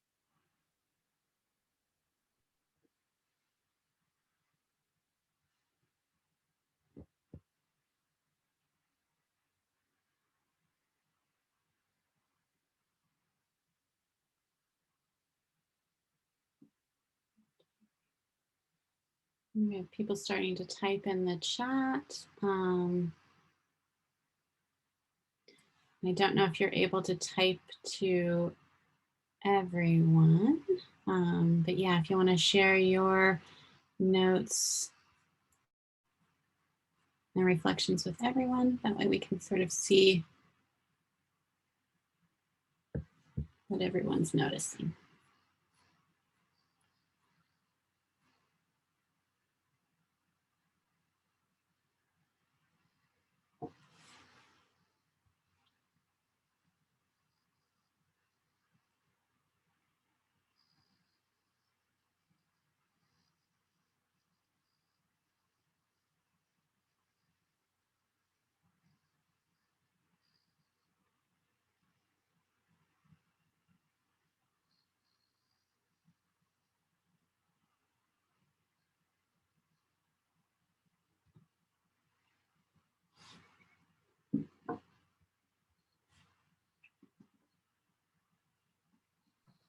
La idea es que si ustedes pues quieren, van compartiendo en el chat como ejemplos de sus notas, de tal manera que ese sí se utilice pues eh, para hacer el modelado, revisar los procesos de toma de notas. Entonces ya saben que pueden tomar literalmente fragmentos de sus notas y lo podemos compartir en el chat.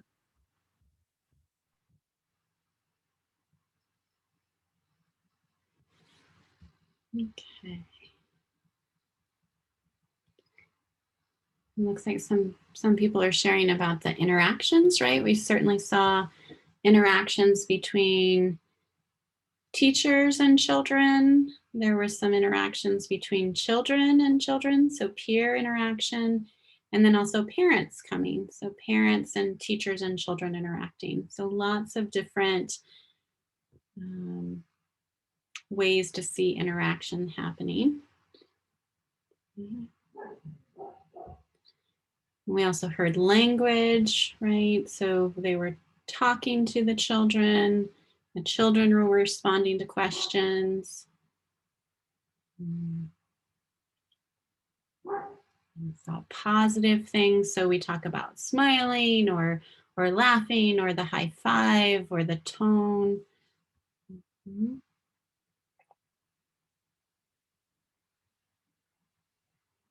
Yeah.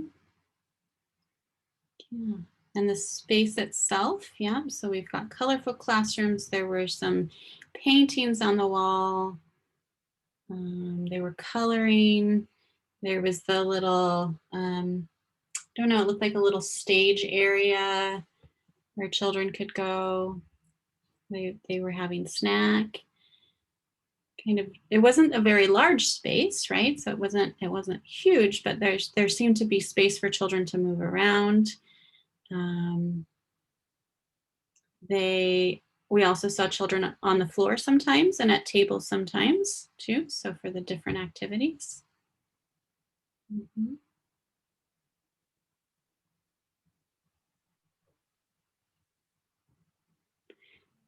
So in terms of materials, there weren't a lot of materials in the video. We saw paper and coloring and a little bit of music.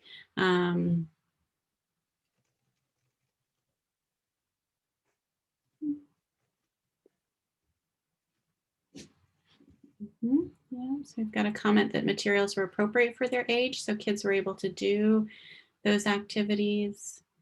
They were learning different concepts. So it sounded like they were learning English. They were doing gross motor, so the yoga, they were moving their bodies.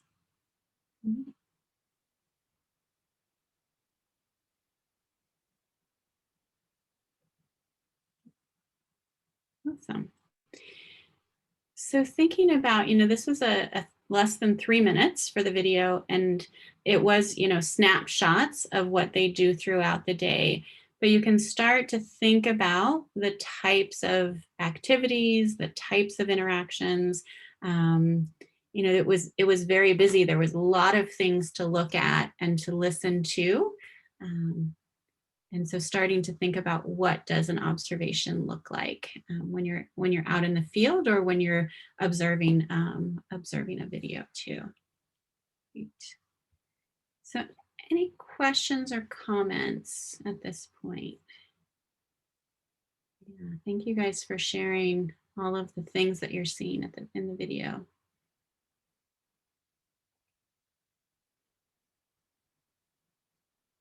So peer interactions, yeah. Some plastic toys, yeah.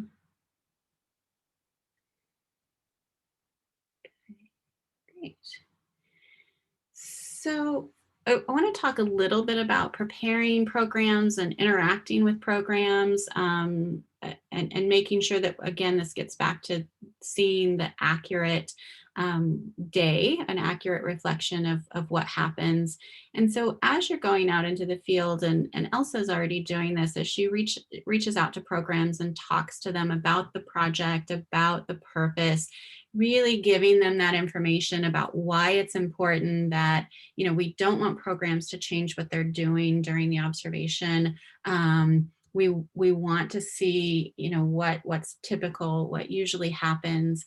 So talking about the schedule and optimal times, certainly in the US, when we do observations, we always go in the morning, because then at around noon, there's lunch, and then there's usually a 2-hour nap period. Well, of course, you don't want to have your observation be during nap time, because you're just not going to see those interactions and the use of materials. You're going to be watching children sleep.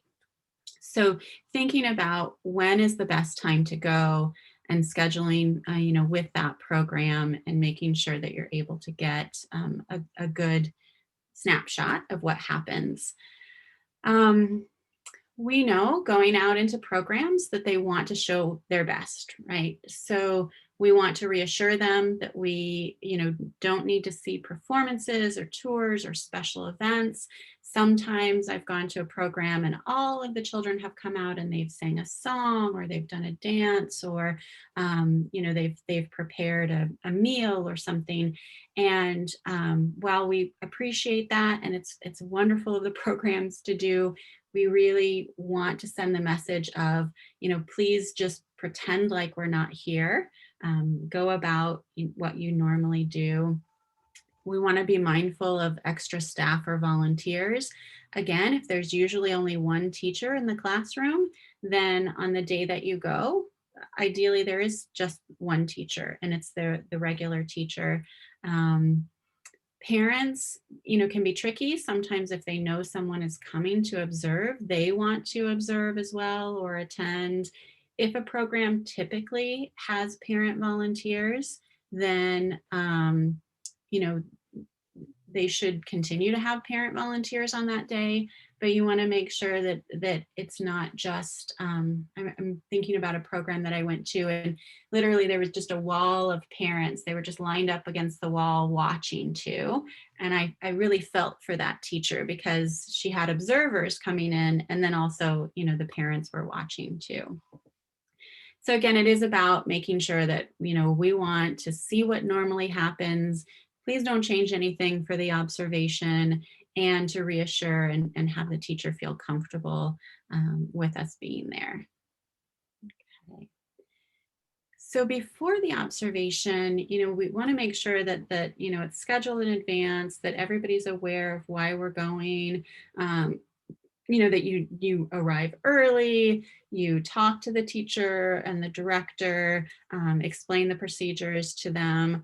Sometimes the director has been informed and has information, but the teacher doesn't know that she's being observed that day.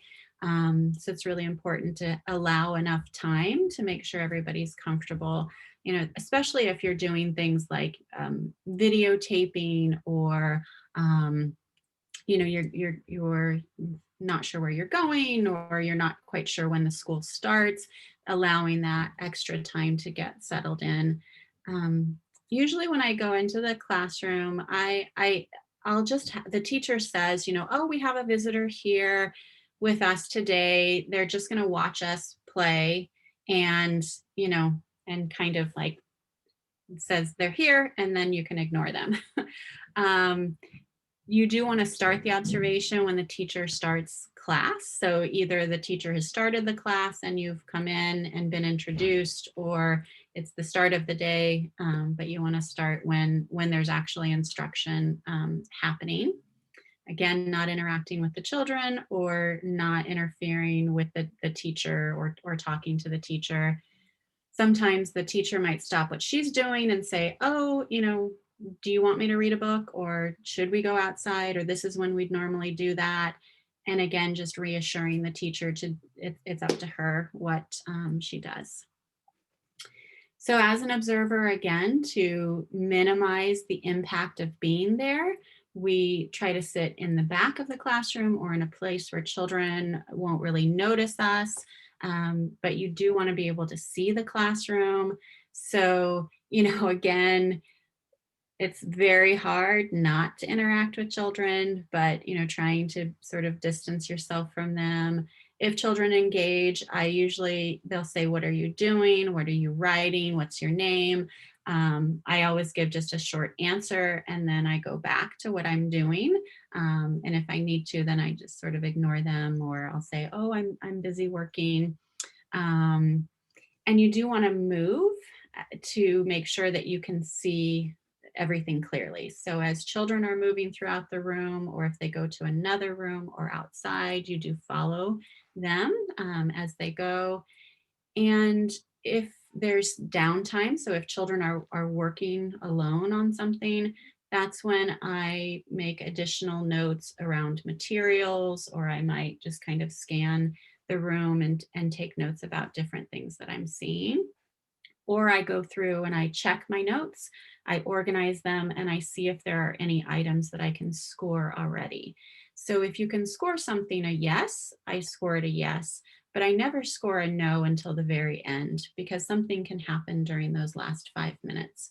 And of course, you want to turn off your phone. I mean, that's an obvious thing in terms of a distraction. And then after the observation, that's another opportunity to ask the teacher about materials that you might not have observed, or any facilities. We do ask about toilets and drinking water. So if children didn't use the toilets or drinking water during the observation, you can ask to see that before, after. If you're doing a teacher interview, you would complete it at that time. We don't at that time share the scores with the center or the teacher. We have them follow up with the supervisor. And of course, we always thank the teacher and the principal or director. So that's generally how the in-person observations go. And they tend to work out well, because you can move when the kids are moving, you can see everything, you can look at what's on the shelves and the cabinets and all of that. But with COVID, that of course was not possible for the last year.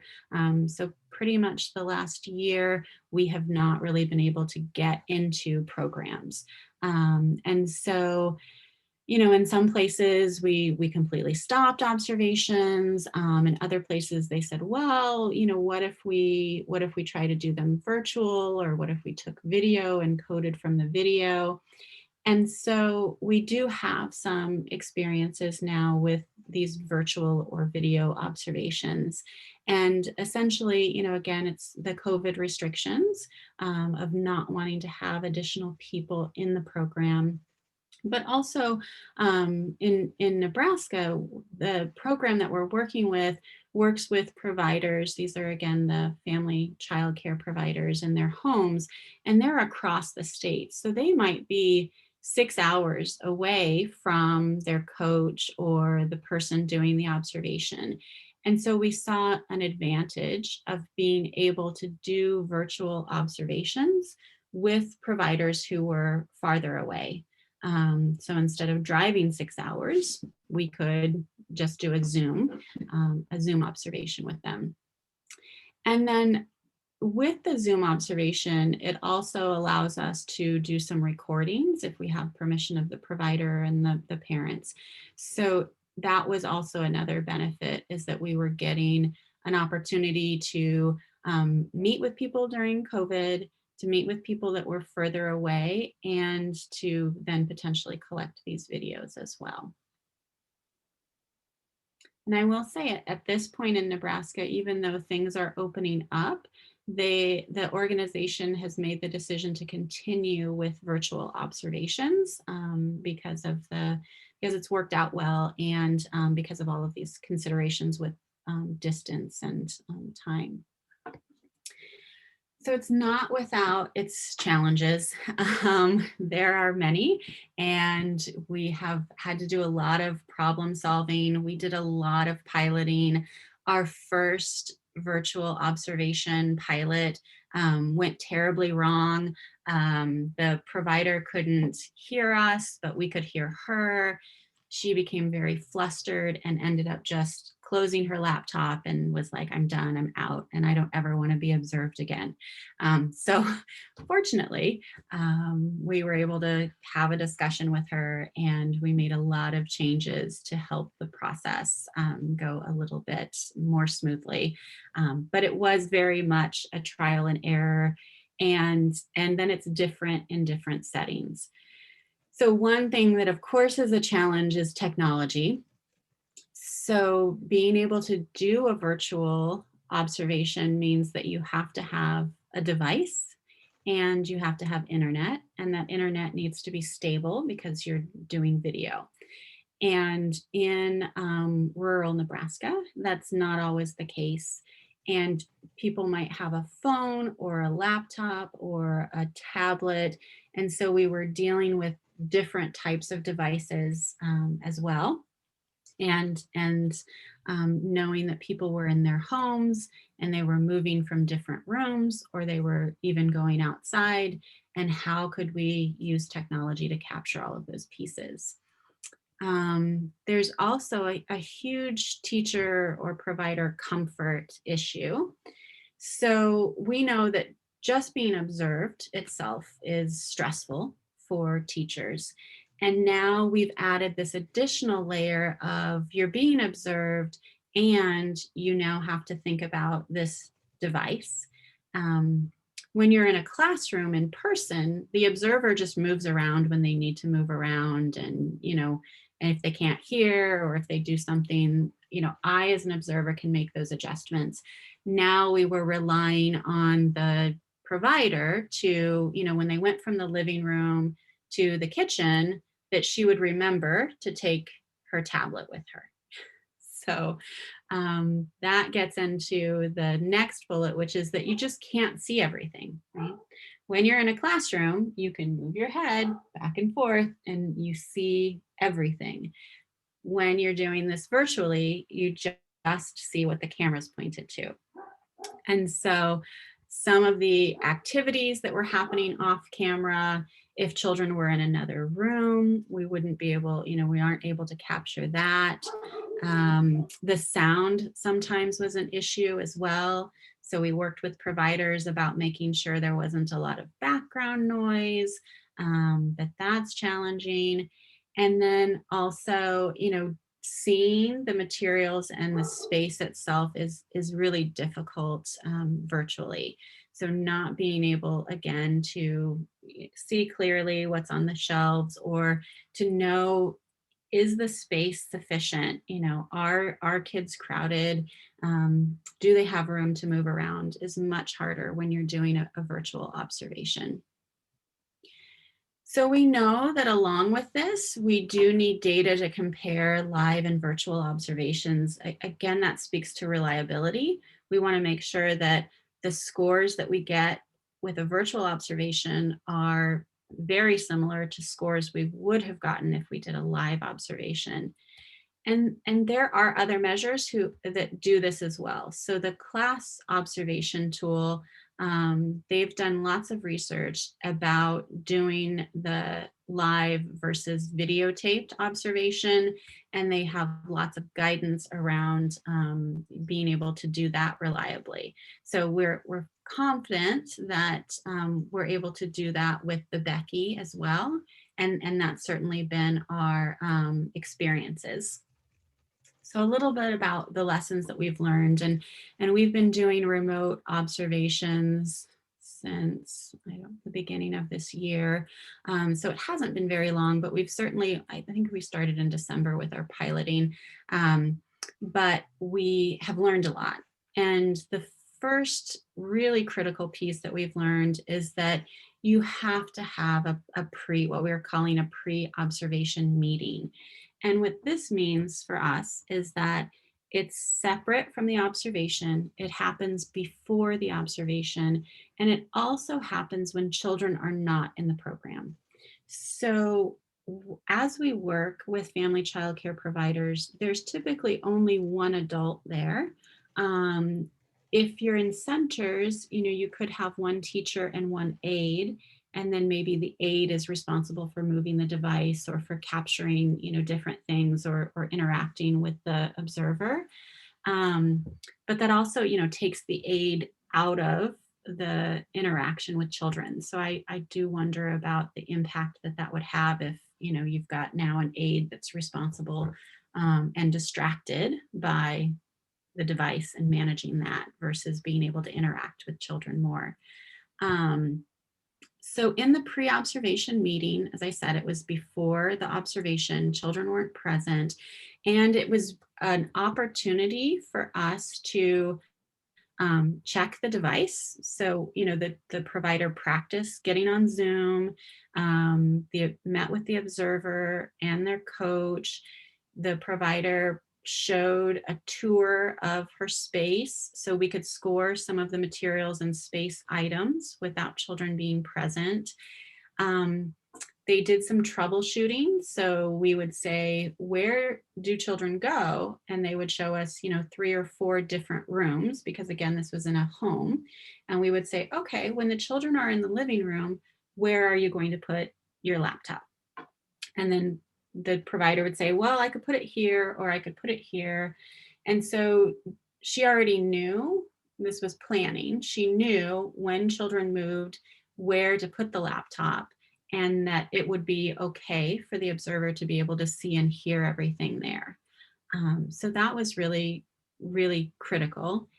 And then also with the provider comfort. So having that conversation with her again, when children weren't present, it was a little bit more relaxed, and she had, time and was able to focus on preparing for this observation. And then it was really about being flexible, right? So we reassured the provider if there were any technical difficulties, or if she, felt uncomfortable or wanted to stop the observation at any point, she could, and we would reschedule. So anytime we had a technical difficulty, anytime there was a sound problem, or anytime the provider was just like, okay, I'm having to deal with something here, and I can't monitor the observation, let's reschedule. So we did that, which I think was really helpful and offered a relief to the providers. So we have learned a lot. And as I said, I think that virtual observations are possible and useful, especially during this time and for lots of other reasons. I mentioned the project in Denmark, which they are also doing, instead of, it's not a virtual live observation, they send someone out to score the space and material items, and then they take a video. So they have somebody there that's taking a video, and then that video comes back and is coded and is scored in that way. So you still, in that case, have somebody going out to the program, but they're not scoring it. They're collecting the video, and then the video gets scored when it comes back. And I think for the Denmark project, you know, that made a lot of sense because they're also interested in how to code some of their learning through play constructs that have not been measured before. And they wanted to see what other items they wanted to develop. So having those videos was really, really important. In Nebraska, we don't record every Zoom observation. Again, we ask the provider, and if it's okay with the provider, we record it. But that gives us then the opportunity to go back and do some other coding. And we also are collecting inter-rater reliability information. So everyone on their first virtual observation is paired up. So you have 2 observers on the Zoom who are, again, scoring independently and submitting those scores so that we can track whether or not virtual observations can be scored reliably as well. Yeah. So that is a lot of information about observations and virtual observations. Do you have questions about that process?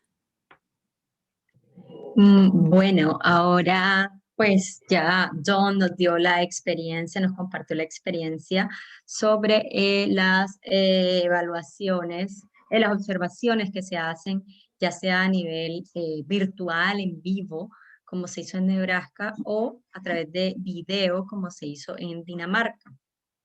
Ya pues interesante conocer la experiencia, los retos, obviamente la tecnología es un reto, se pierden algunos detalles, el sonido, se complica unas veces o otra cosa es que no siempre se puede observar todo lo que se querría observar en condiciones normales, porque cuando estás ahí simplemente mueves la cabeza, pero en este caso cuando hay cámaras es más difícil.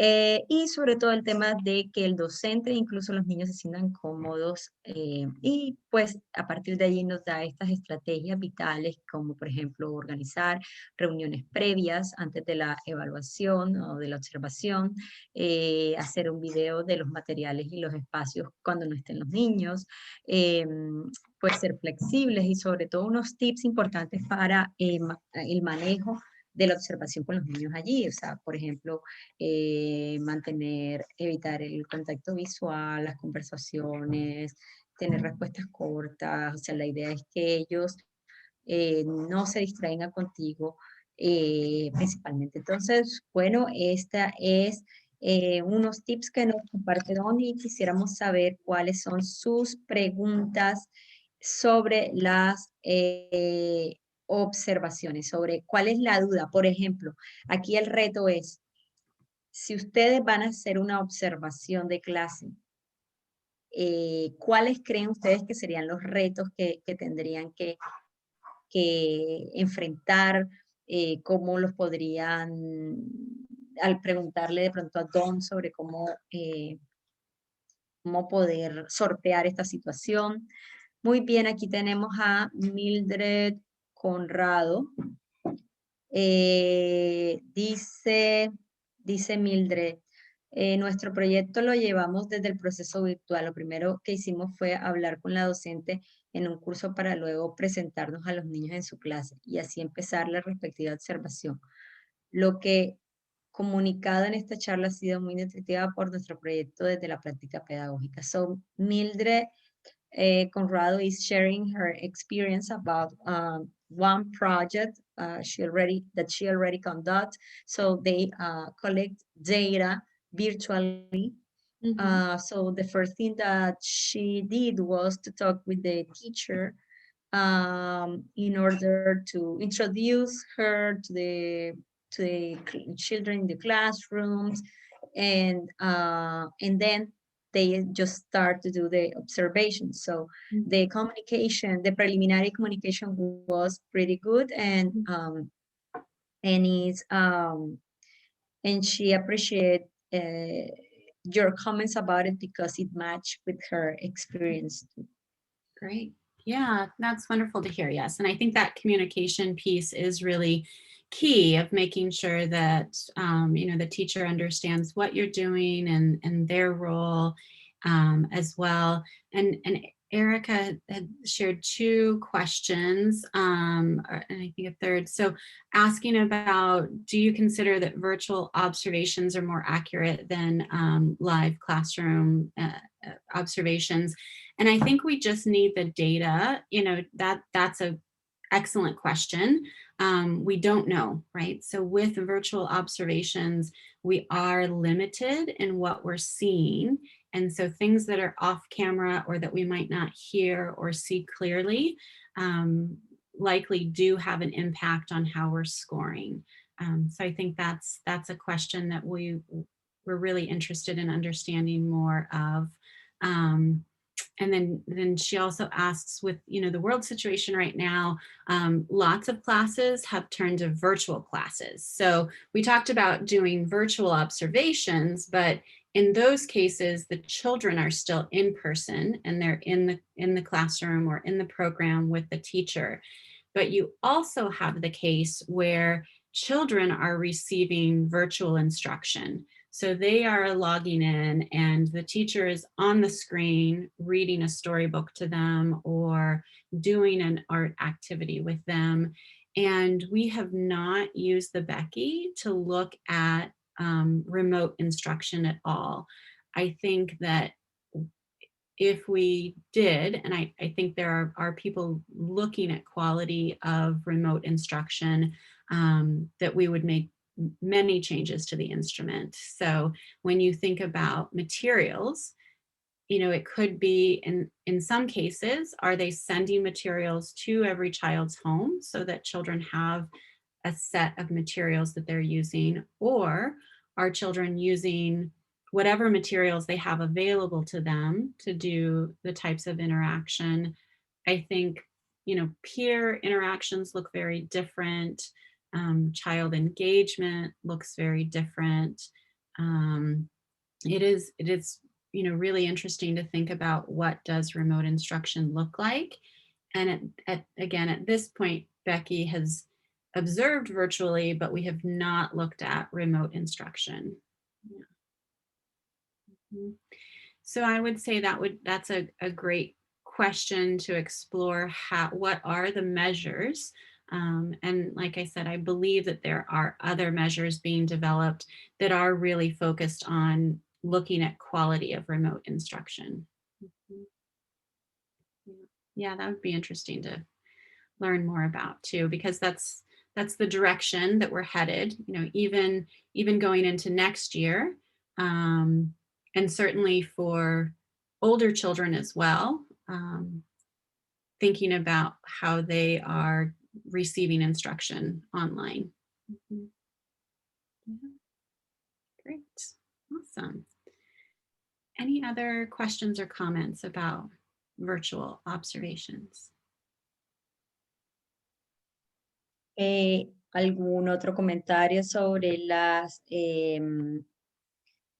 observaciones virtuales? Excelente pregunta que nos ha compartido nuestra compañera sobre que realmente es más eficiente, si se pierde o no. Obviamente la tecnología tiene sus limitaciones, pero las actuales condiciones nos obligan a ser creativos y bueno, aquí vamos con la creatividad y sobre todo interesante que Don y su equipo va a hacer, están haciendo la comparación oficial desde una perspectiva científica para evidenciar si realmente hay diferencias significativas desde este punto de vista. ¿Por qué? Porque una veces uno dice, bueno, si yo intuyo que hay diferencias, pero siempre es importante comparar ya con evidencias en mano si realmente eso es así, y esperemos los resultados prontamente que tendrán el equipo de Don al respecto.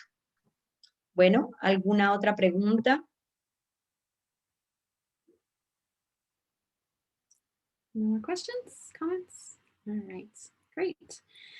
Okay, so now we're going to look more closely at the Becky items themselves and the constructs, but I'm looking at time. I'm wondering, Elsa, should we take our last break before the final session? Yes, sure. Okay. Sure, it's a great idea. Okay, great. So we'll do you want to do another 10 minutes? We'll be back at 11:15. Yes, perfect. Okay, perfect. Great. Thank you. All right, we'll see you guys shortly. If you haven't stood up, stand up and stretch. Go get some coffee and a drink. All right, thanks. We'll see you soon. Ok, entramos en nuestro break de 10 minutos para, bueno, como dijo Tom, tomarse un café, levantarse. En estos 10 minutos, si tienen alguna pregunta, pues obviamente aquí estaré para acompañarlos. Muchísimas gracias a Mildred por su aporte. Nos tomamos estos 10 minutitos y terminamos el entrenamiento, la clase, que se extenderá hasta las 12 y alguito. Entonces, Marina, muchísimas gracias. Bien, aquí nos pone un puntito. Entonces, aprovechemos el espacio y recargar energías para la última parte de esta interesante clase que nos pone muchos retos a nosotros como educadores infantiles.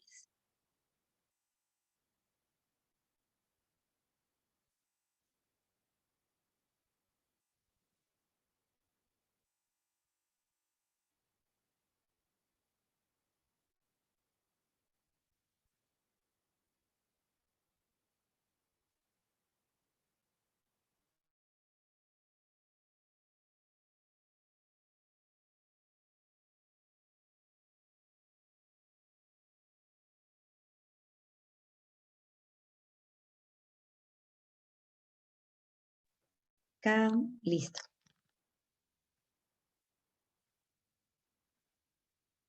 Bueno, aprovechamos este tiempo también para compartirles nuestra cuenta de Instagram de la Maestría en Educación.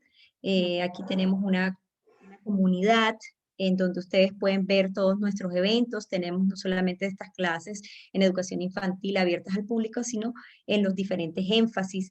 En los 10 énfasis de nuestra maestría vamos a tener programación todo el mes de mayo, celebrando el mes del docente. Entonces, para que estén atentos a nuestra cuenta de Instagram, que es maed_uninorte, con este guión bajo acá.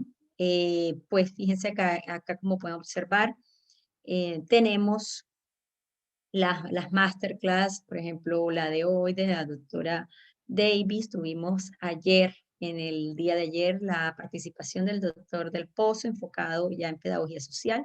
Tuvimos la participación también, bueno, el doctor Del Pozo de España y la doctora Tricarico de Estados Unidos, University of South Florida, hablando de la educación elemental.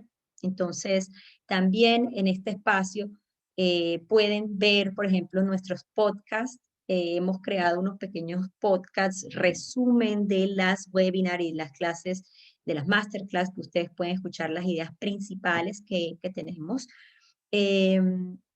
También, pues, pueden observar, por ejemplo, los encuentros. La mayoría de estos encuentros están abiertos para ustedes. Fíjense que hay diferentes invitados internacionales y locales abiertas a todos ustedes. Entonces, los invitamos a ser parte de nuestra comunidad en Instagram. De igual manera, en Instagram, pues, también a divertirnos un poco. Hacemos ejercicios como, bueno, aquí, gracias, aquí ya vi a nuestra encargada Alejandra haciendo sus stories interactivas, y la idea es que todos ustedes pues hagan parte de estas actividades. Entonces, ya saben, los esperamos acá. También tenemos nuestro grupo de Facebook, si no son usuarios de Instagram, y allí también pueden ser parte de la comunidad. Otra manera de hacer parte de la comunidad es integrándose a nuestros grupos de WhatsApp. Tenemos grupos de WhatsApp en donde también compartimos los eventos. Allí ustedes pueden integrarse de manera libre y tener acceso también a toda nuestra programación.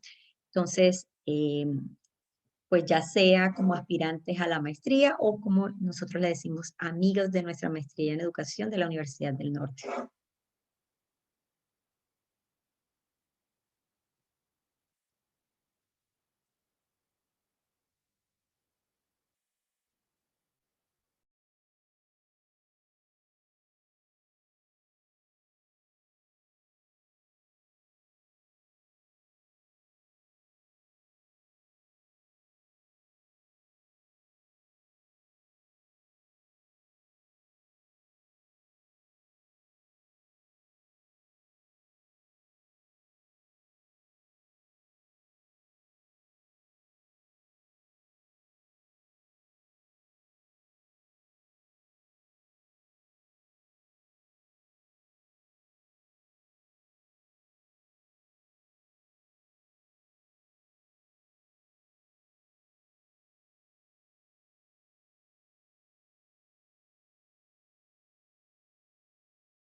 Elsa, it looks like there's some good questions and comments going on in the chat. Do you Yes, want to share? yes. Yeah, I mean, yeah, very good questions. So the first question from Marina is, let me see. She would like to know more about reliability of the observation and the role of the observer. So in order to be objective. And Mhm. so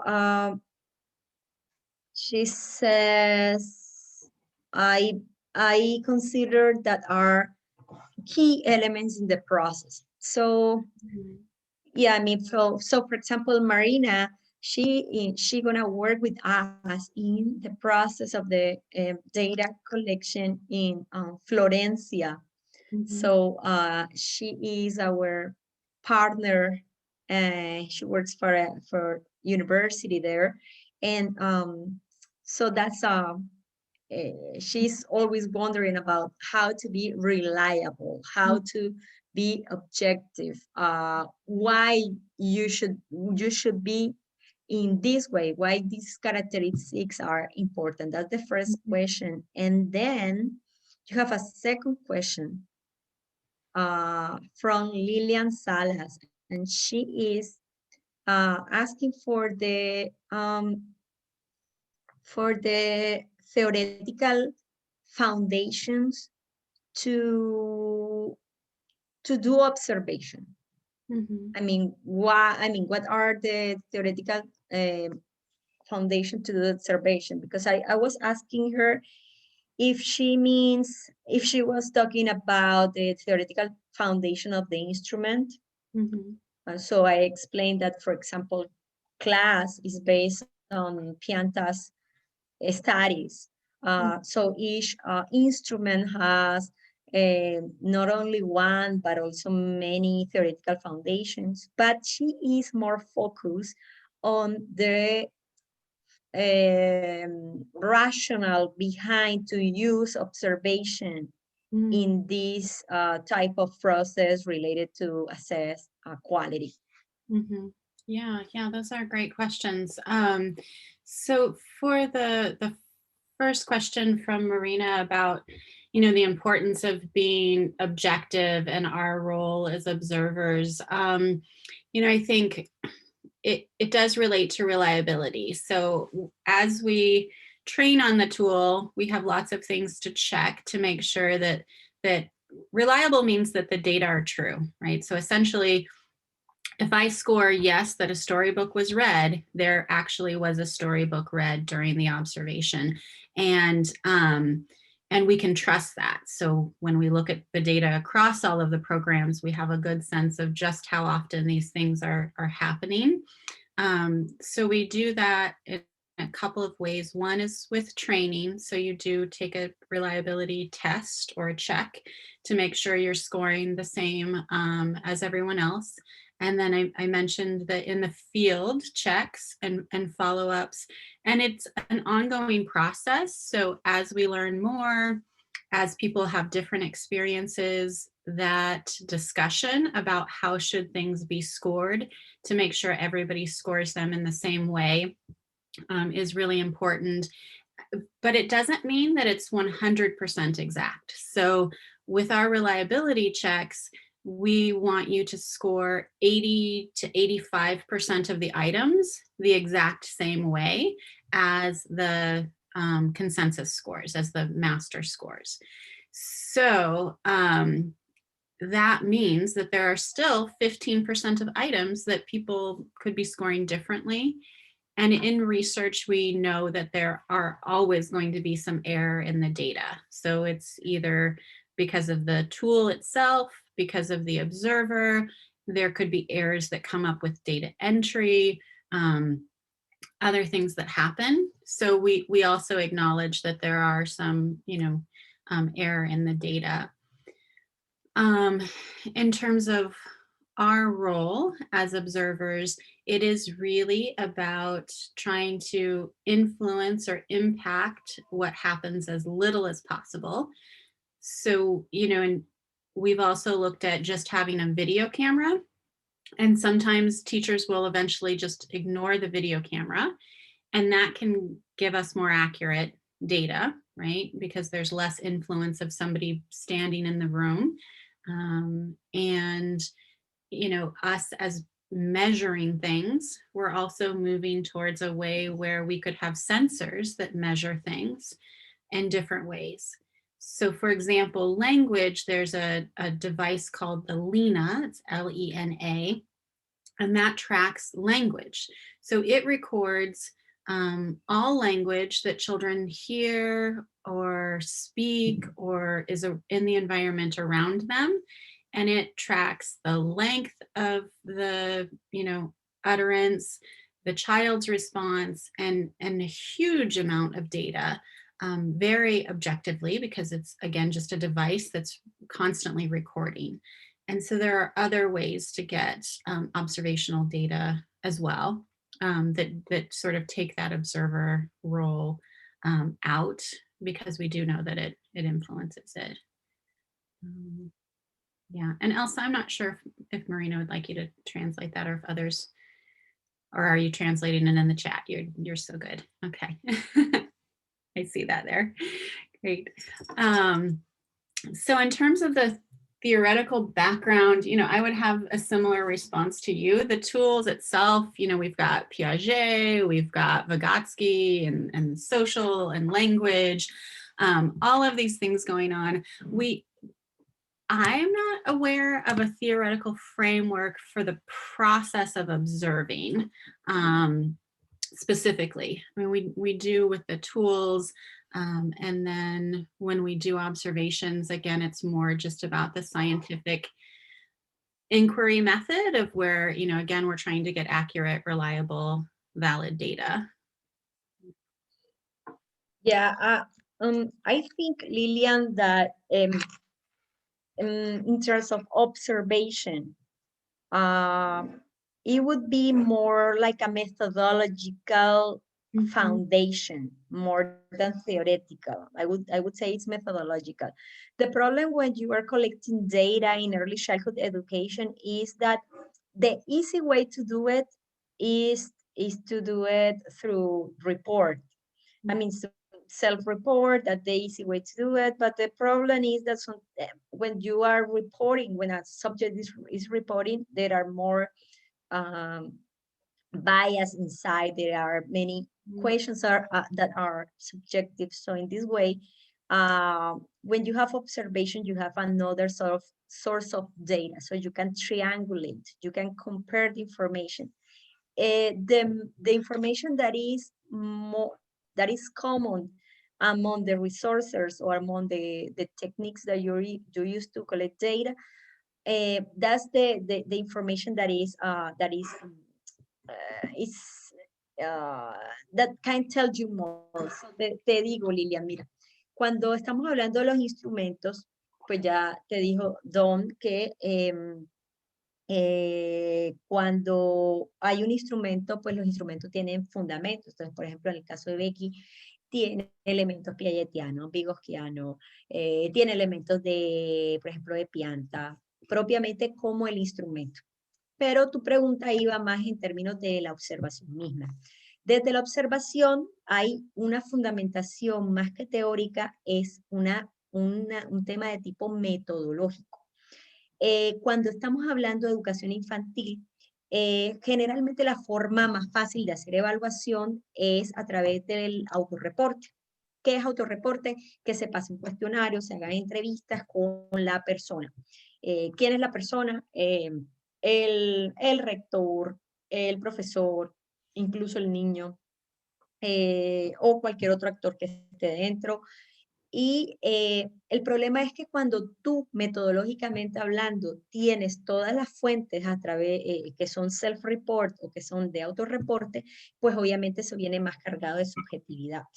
Eso es un aspecto.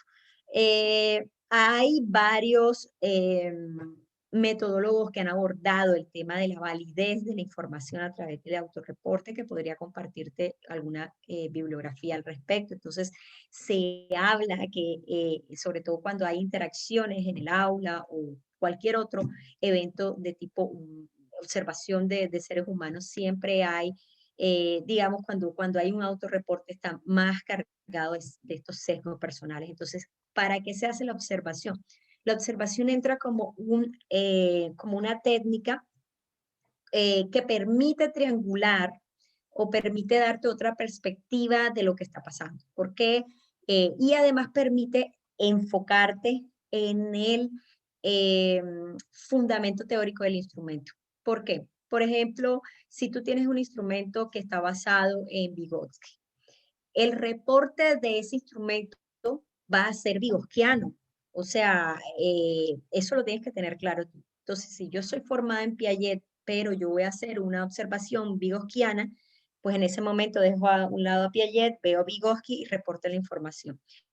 Entonces, ¿por qué necesitas esa observación? Porque tú vas a hacer una interpretación de la realidad a partir de estas teorías. En ese sentido, las observaciones son un, eh, un resource, un recurso, o te provee evidencias a partir de esos elementos teóricos que tú quieres observar una realidad. Entonces, metodológicamente hablando, ¿cómo son las evaluaciones más fuertes? Las evaluaciones más fuertes, más confiables, son aquellas que tienen diferentes puntos de recolección de datos. Una es, listo, la tradicional autorreporte de los padres, de la profe, que de hecho Becky tiene un instrumento de cuestionario que lo hace el docente.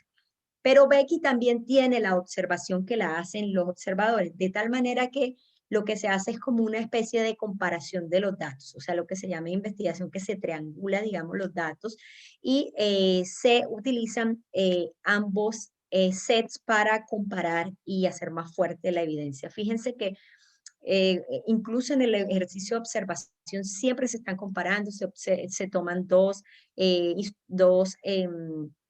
ejemplo, dos observadores que están hablando de un mismo tema, se compara, entonces para eso se logra. Y como te digo, hay datos importantes y de hecho hay un autor que hizo un ejercicio ya parecido a este, que es, él se llama Robert Pianta.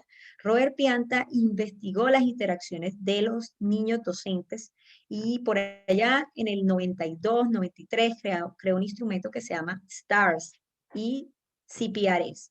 Que mide Teacher Child Interaction y Parent Child Interaction. Eso era un autorreporte, incluso está validado en Colombia, se puede utilizar para mirar las interacciones.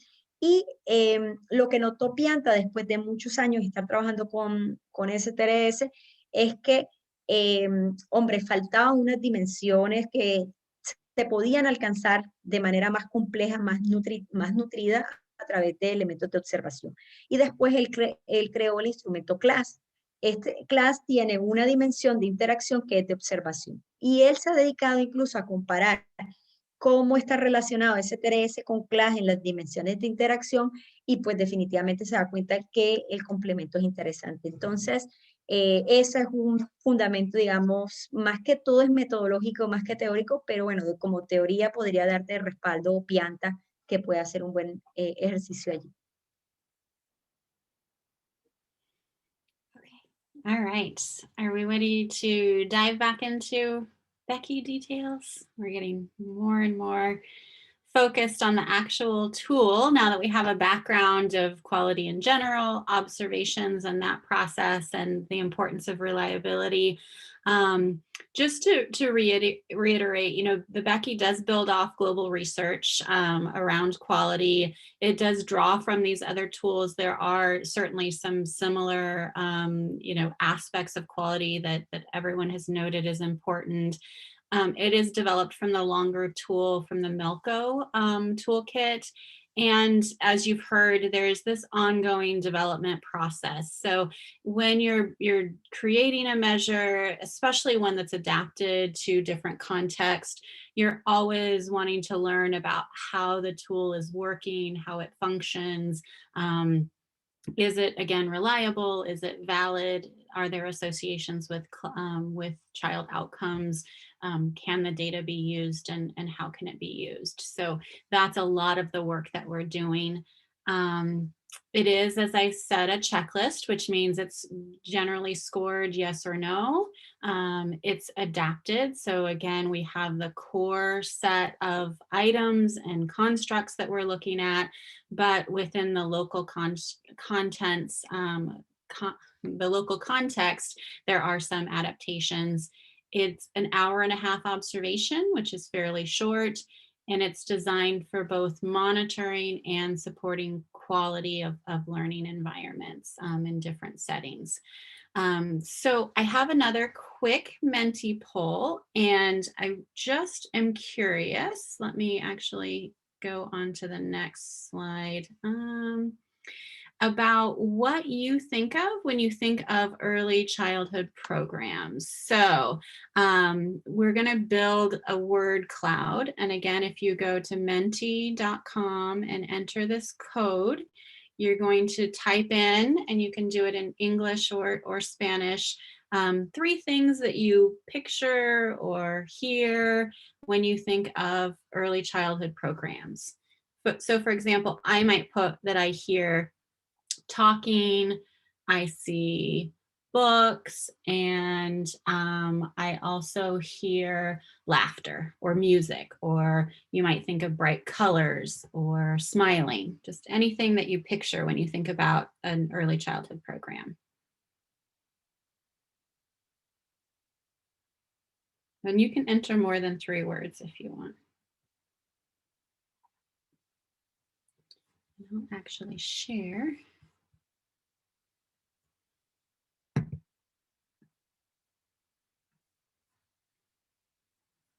Screen. And the code, sorry, I'm realizing that I didn't share. So let me share the screen so you can find the code again. So the code is 44279728.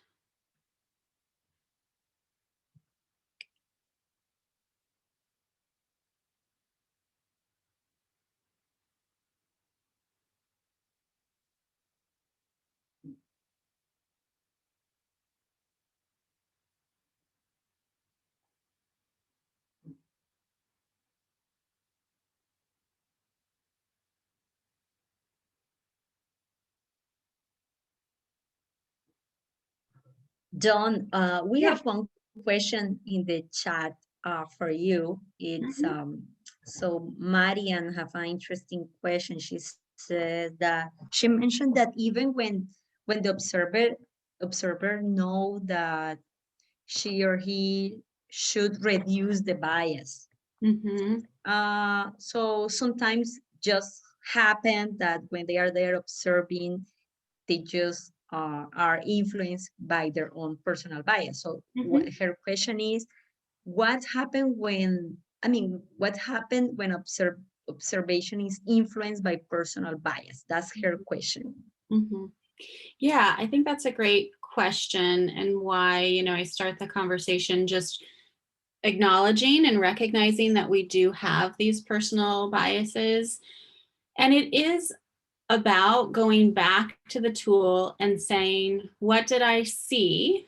And does this match what the question is? So for example, if the question is, did the teacher talk about emotions or feelings with children? If I'm observing objectively, I'm writing down, the teacher asked if the children were happy, or the teacher sang a song about emotions.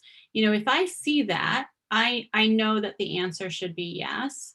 Even if, again, I don't, maybe I don't like the teacher. Sometimes you'll go into a classroom and you're like, I would not want to be a kid in this room, or I would not want my child to go here, or this teacher doesn't know what she's doing, or she was rude to me, or, you might even think that she shouldn't be a teacher. It's about being able to separate your personal feelings and that from what did you actually see, and scoring based off of that. And it is a challenging thing to do. And hopefully the items have been written so that it is really clear, when it should be scored yes and when it should be scored no. And through the reliability process, you just get better at being able to, put aside those personal feelings. Yeah. Great. Was that helpful? And Elsa, you've done observations, so I mean, I'm sure you have other things to add as well in terms of, making sure that you're staying focused on just those items. It's difficult. It's difficult because especially when you are training in many tools, it's like sometimes it's just the ideas just came to your mind and you have to keep it separate. What I do is just read again the item. And the other thing is when I receive in my training, I make notes. So I know myself. I mean, I know when I made mistakes. So if I read a new item and I take some notes and I usually write something like, this is different from class. Class is blah, blah, blah. And Becky, you have to focus on that. So I know myself. So that's what I try to do when I do in the observation, because after that, so after when you are done and you already made the mistake, okay, there are ways to improve yourself. So during the reliability, you can have a conversation with the other observers, so you learn about what you should avoid, and then when you go back to the field, so you can do this improvement. But what happens when you don't have the opportunity to go back? So you have to try to control yourself. And one way that I do is that, I mean, for example, this instrument, I don't remember the name, is designed by Pianta. It's for interpersonal. Is it the child interaction scale, the CIS? Yeah. Maybe? Yes. Okay. Oh my God. I don't know. That's I don't know what happened between that tool and me. We don't match at all. I mean, Okay. it just came a lot of ideas to my mind, and it made it very difficult for me. So I think that you have to identify your bias. I think that's the perfect point, and try to know. So for example, my bias usually is that for me, um, the Reggio Emilia model is like it's an outstanding model. So each time when I see something different, so maybe I know that I can make some judge based on my Reggio ideas. So that's I think that's the key point. Yeah. So, chicas presentes, ¿cómo lo hago? Pues yo trato de reducir, pues lo que nos decía más que todo Don era que se pueden tomar notas, volver a verificar, preguntarse cuáles son los sentimientos o los pensamientos que se derivan de la acción para poder hacer evidente tu pensamiento, lo que le llaman visible thinking. Y pues de todas maneras reconoce que es un problema, es algo difícil de manejar.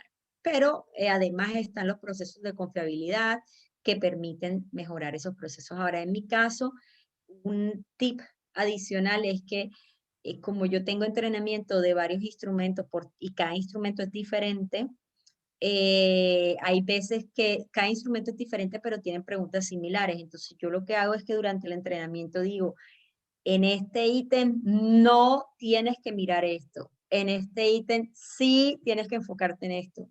Entonces, de tal manera que cuando yo voy al campo, ya yo sé de manera anticipada en dónde cometo el error. Entonces yo me lo anoto incluso en la hoja de observación para que me acuerde de que yo lo más probable es que me equivoqué ahí. Entonces creo que hay un ejercicio muy importante que es autorreconocerse, o sea, ser consciente de que uno tiene sus sesgos. Por ejemplo, un sesgo mío es que a mí me encanta el Reggio Emilia, estuve en Italia, lo amo. Eh, Tuve clases con la profesora que escribió Los 100 lenguajes del niño, que era Caroline Edwards. Tengo todas las sesgos habidos y por haber, y cuando estoy enfrente de otros modelos, unas veces me traiciona, pero entonces yo eso lo digo. Eres consciente de eso, eres consciente de eso, ojo que este instrumento no está basado en eso, y es como hacerse un ejercicio allí.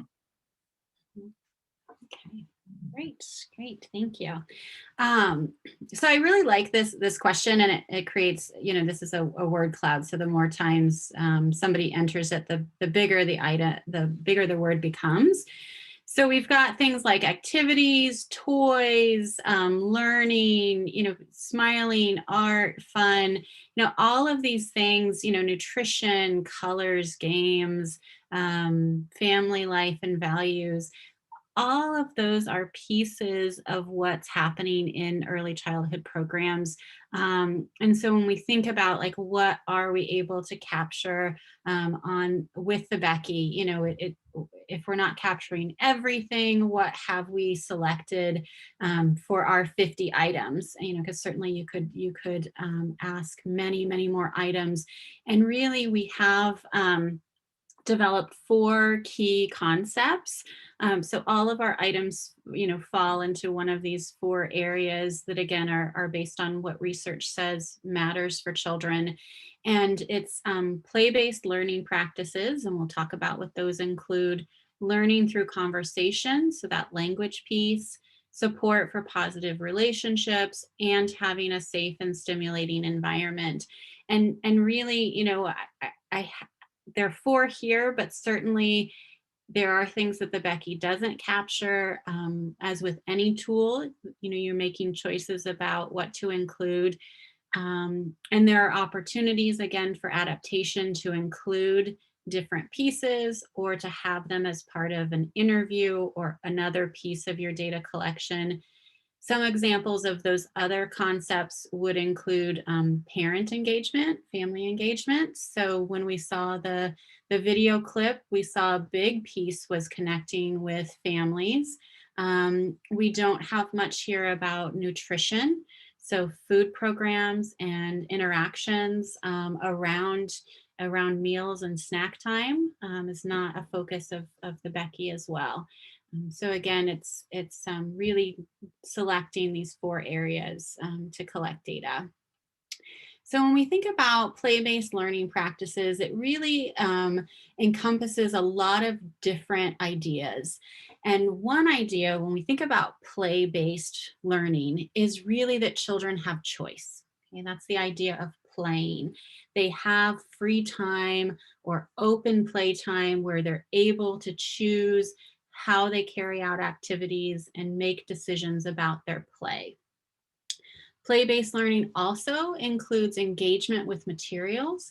So we know it's critical as children are learning concepts that they're able to work with concrete objects to explore that.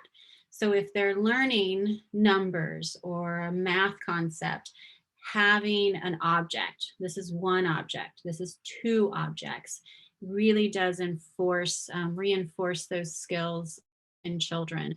Fine motor, to be able to write or paint or draw, fantasy play or imaginary play to explore concepts as well. So the second piece around strong relationships and positive interactions, we know again that is critical for development. And so the Becky items look at, does the educator comfort children? That's supporting a relationship. Do they take part in activities with children? Are they playing with children, or are they standing off and supervising?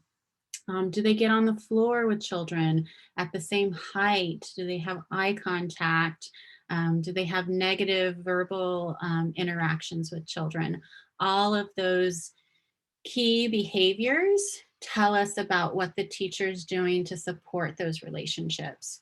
And as you see, these items, you'll want to notice that we're really thinking about the behavior of teachers, not just, oh, the teacher, she's a good teacher. That's not an item, right? So what does it mean to be supportive? It means calling children by name, comforting them, talking about feelings, these things that you're able to observe and observe reliably. So the engagement in discussion has to do with the learning through language. So we really do know that children need to hear language. They need to be exposed to language to, express themselves and to learn concepts. So again, this talking about emotions or feelings, engaging in back and forth dialogue, asking open-ended questions, which are questions that there's not a right or wrong answer to, that children have an opportunity to think about their response and to share and express themselves. Closed-ended questions are factual, right or wrong, what color is this, how many blocks do you have, those types of questions too that help children learn. And then finally, with safe and stimulating environments, we know that it's critical that children have access to, again, clean drinking water, toileting facilities, environments that are free of dangers, so buildings that are secure, that don't have a lot of hazardous conditions. So those are the four areas and some of the items on the Becky that include, are included in each of those areas. So we're going to watch another video now and thinking about those areas. So, looking at the video to see if you can see language, positive relationships, play-based learning. So look at choice and the environment that children are in. This one I don't have on YouTube. This is one of our just videos that we use. So Elsa, do you know, when I played the last video, were you able to see and hear it? Okay. I did. Okay. But that's gonna depend on the connection of each participant. Yeah. Okay. So do you want me to, I can, the video is subtitled, or I can just share the video with you and people can watch it at a later time. What do you think is better? I think we can try to Okay. to see it. Yeah. Okay. All right. We'll get, oh, go ahead. No, vamos a ver el video, nos lo va a presentar Don, lo tiene en YouTube, pero bueno, ahí vamos a depender de la conexión que tiene cada uno en casa, esa sería la diferencia. Entonces, bueno, la idea es hacer esta observación.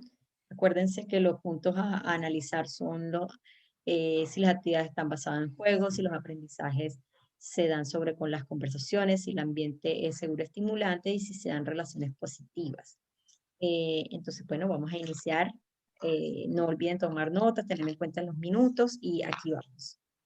So, let's do it. Okay, great. So again, we're going to practice taking notes and seeing what we observe. This is just 2.5 minutes, so it'll be short and it's also subtitled here. This is a classroom in Indonesia. They're talking about vegetables. And so you'll see a whole group activity that happens at the beginning. And then at the end of the clip, children are doing small group activities or engaging in other play. So, here we go. Tadi apa masaknya sama siapa, Man? Sama ibu. Kalau Apawas masaknya sama siapa? Sama mama. Oh, sama Uwa sama mama. Kemudian kalau Teteh Dipa sama siapa masaknya? Sama mama. Berarti teman-teman suka bantuin mama masak ya? Coba. Oh, bisa sendiri. Masak apa? Sayuran. Masaknya di mana ini? Bisa sendiri? Wih, hebat. Ya.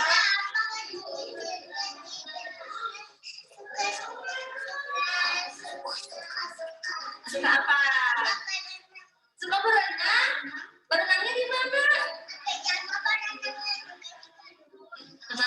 Teman-teman tadi suka berenang, Paula, tapi semuanya heran sampai berenangnya ke Bandung. Nah, biar semuanya pada jago berenang, makanya harus yang bergizi dan sehat. Seperti apa nih yang di depan teman-teman ya? Sayuran. Namanya buncis. Nah, sekarang kita mau susun ya. Oh, dipotongin jadi berapa ya? 2.000.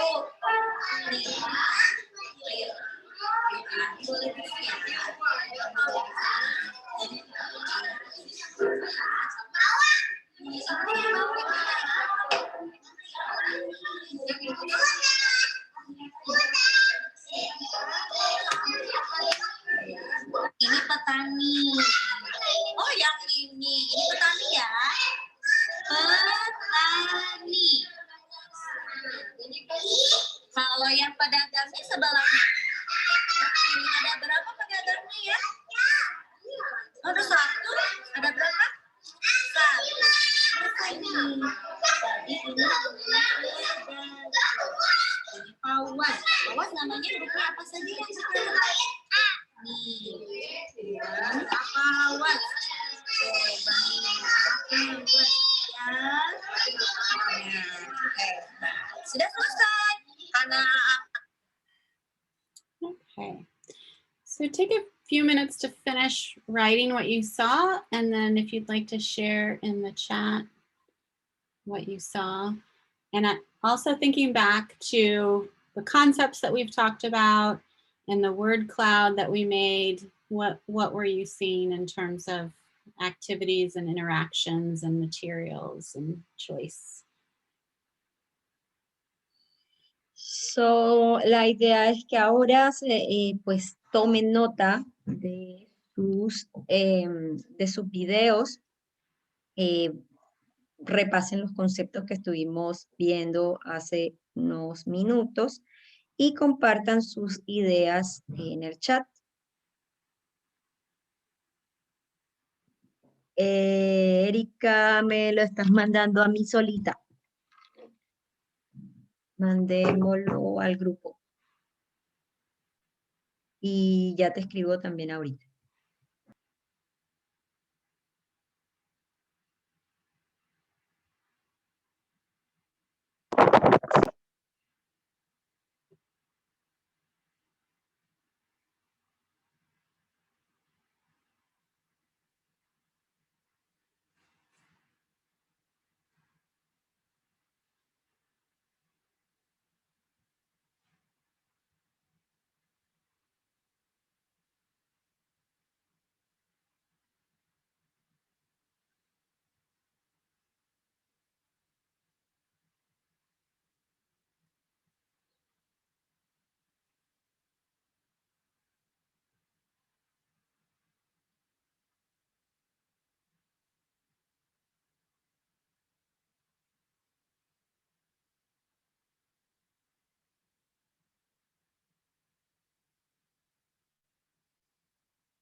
Okay, so we've got some people sharing what they observed. So the first thing we see is, yes, the teacher is asking lots of questions to the children, right? Yeah, so and she's asking them about their personal experiences, right? So who do you cook with? You cook with mom or a big sister or auntie. And then there's a child that says they cook by themselves, right? And another boy who just says, I like to swim, which children do. You ask them one question and they answer something completely different, but the teacher ties that back to the theme, right? She says, oh, if you like to swim, you should eat nutritious food and healthy food like vegetables. Yeah. Mhm. So engaging with materials, yeah. So after that discussion, even during the discussion, they had vegetables in front of them. So children, it's much easier if they can see and touch the objects that you're talking about. And then they had an opportunity later to touch them more. So with the beans, to draw pictures, the boy that was drawing the picture of the farmer and the merchant. There were some books on the floor. You can sort of see off to the side where the teacher and the child were reading a book that probably had to do with vegetables. Yeah. Mhm. Erica writes that the kids are enjoying the class. We hear laughter.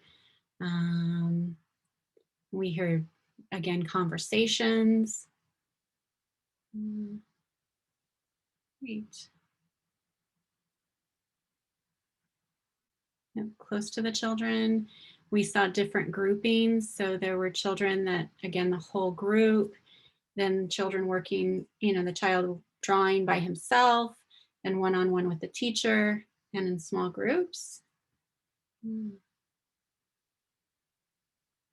We heard the teacher using children's names too.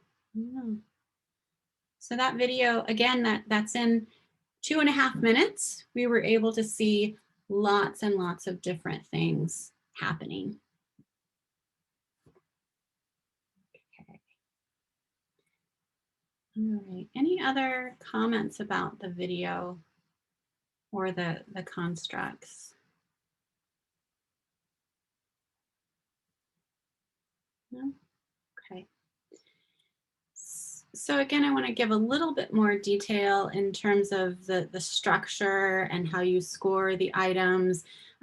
This will get to a little bit more about reliability as well.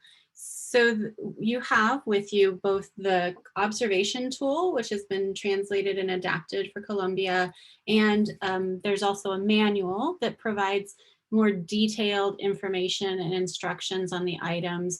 And really the manual, when we work with different countries, we have the opportunity to put a lot of information in the manual and provide examples that are specific to the country context. Sometimes we include more pictures that show exactly what materials look like in Colombia, which may look different in different countries. So wanting to make sure that the tool reflects the environment that it's being used in. There are about 50 items, and each item includes a question and usually a short description with examples. So it might say children engage in a music activity, and the music activity could include singing songs, listening to music, nursery rhymes, clapping games, all of that. It gives some examples of things that could be counted as a music activity. Most items are scored yes or no. You have some items that require an overall score, while others only require being observed once. And what that means is that we have items that say, how did children spend their time?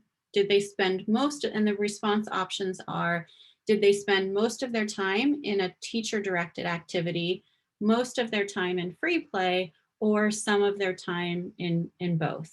And you can't answer that question until the end of the observation, because you need to get a sense of how children spent the time overall. Whereas other items, like did the teacher read a storybook, the minute you see it, you can score that item yes. So we do have a mix of those types of items, and that items can occur in any order.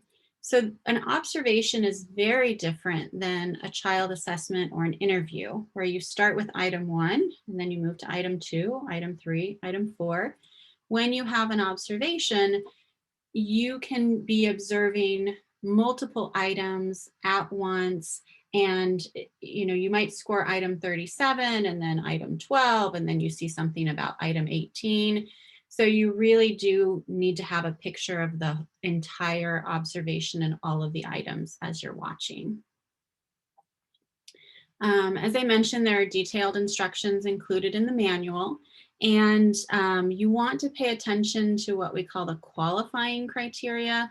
So this would be, you know, score yes if at least half the children do this, or if the teacher asks 2 open-ended questions. So you want to make sure, again, that you know what the item is asking and what you need to see in order to score a yes. And again, score based on what you observe, not what the teacher may say happens or what might be on the schedule or what you think is going to happen. You really do want to stay focused on what you see during that hour-and-a-half observation.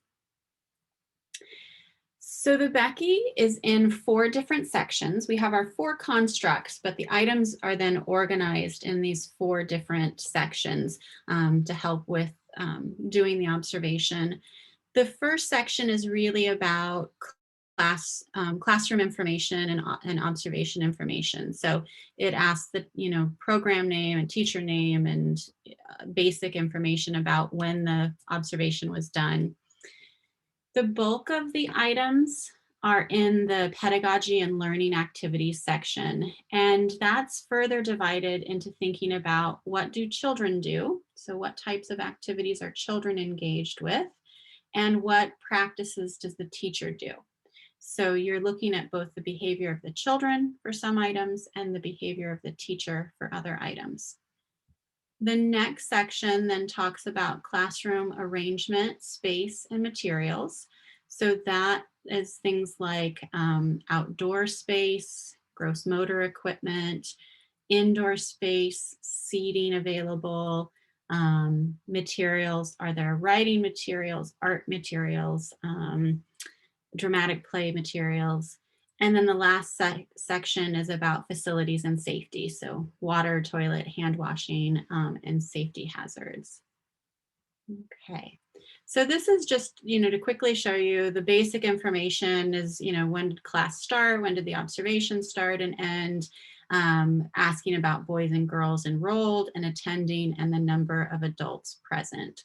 That gives you just some basic information about the classroom before you begin observing. And then what I want to spend our last about 20 minutes doing is really giving you an opportunity to look at the Becky and start exploring some of the items. So we'll probably give you about 10 minutes to do this, but there are 7 questions here where just, you know, write out or type out, and then we'll have people share in the chat how you would describe the Becky to someone. So thinking about if you were talking to a teacher or someone else saying we're going to do this observation, what would you tell them? The scoring options for most items, a description of what you might see for some of the items, like engaging in music activities. Again, what's an example of that? I always like the answer to number 4 about when you look at the items, what do you think will be difficult to observe or to score? Like what, when you read it, do you think, I'm not sure what that means or what that would look like? Writing down an item that measures learning through conversations. There's an item about grouping. It asks about the 5 different types and then the types of materials. So I will give you guys, like I said, about 10 minutes to go through. Once you've answered all 7 questions, if you could, I think you can do a reaction, right? Can you do a thumbs up? Maybe not. Yeah, they can do it in reaction. Okay. Yes. Okay, if you could just do a thumbs up when you are done, that way, as more people get done, then we'll start to review people's responses. Sound good? Bueno, entonces la idea es que nos vaya mostrando en el botón de reacción. Pueden poner una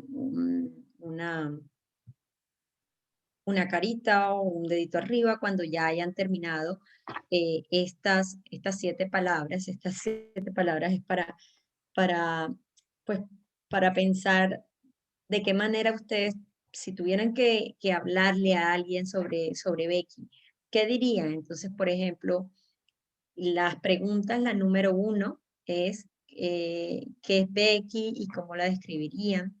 La segunda es cuál es la forma de las opciones de evaluar los ítems, o sea, las opciones de respuesta y eso. El tercero es escribir una descripción de algo que tú pondrías como respuesta sí en el ítem 10, asociado con el tema de estar, de cuando los niños están participando en actividades musicales. La cuarta pregunta es escribir un ítem que tú piensas que es difícil de observar y de evaluar, o sea, de asignar una calificación. La quinta es escribir un ítem que mide el concepto de learning through conversation, que es aprendizaje a través de las conversaciones. El punto 6 son cuáles son los 5 tipos de grupos que se pueden observar. Este está en el ítem 16.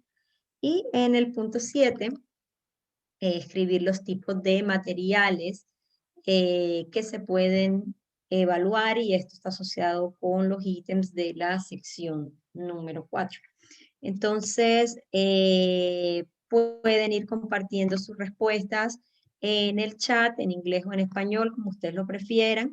Y también pueden ir anotando, pues, cuál es la pregunta que quisieran ustedes compartir. O sea, no necesariamente habría que responder las 7 para efectos de compartir, pero sí, sí para efectos de ustedes mismos, como un proceso de autoevaluación de lo que han aprendido pues en esta sesión que está próxima a terminar. Este es un buen ejercicio de autoevaluación, de comprensión de lo que hemos desarrollado en la mañana de hoy. Entonces, la idea es que ustedes pues lo hagan hoy o cuando lo deseen para hacer ese proceso de verificación de aprendizaje, y que además nos compartan alguna de las respuestas en el chat para que lo analicemos entre todos y sirva de construcción colectiva para todos los presentes.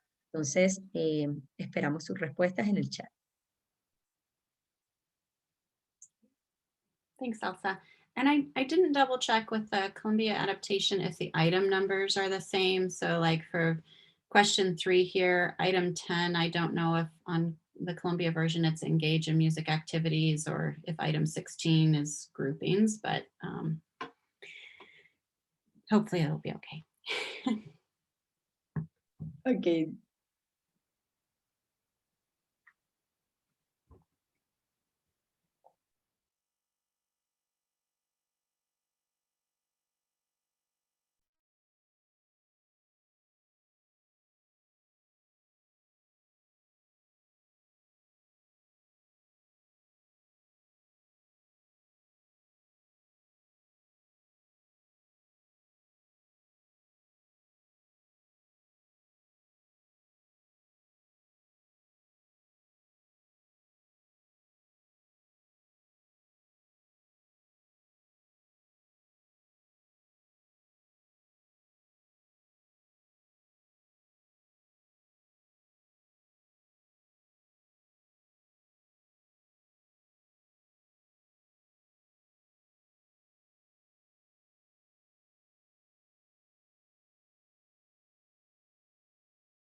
Okay, I know we're getting close to the end of our time here. I see people responding in the chat to some of the items as well. I think it's great to think about how you would, again, explain the Becky to someone and think about the types of examples for the items that you might see as well.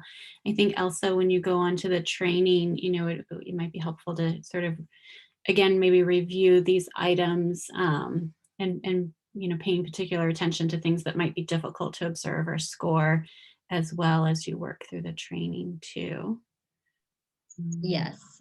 Yeah. Yes, we will. And we will use the Colombian version, so don't worry about it. Yeah. Okay, great.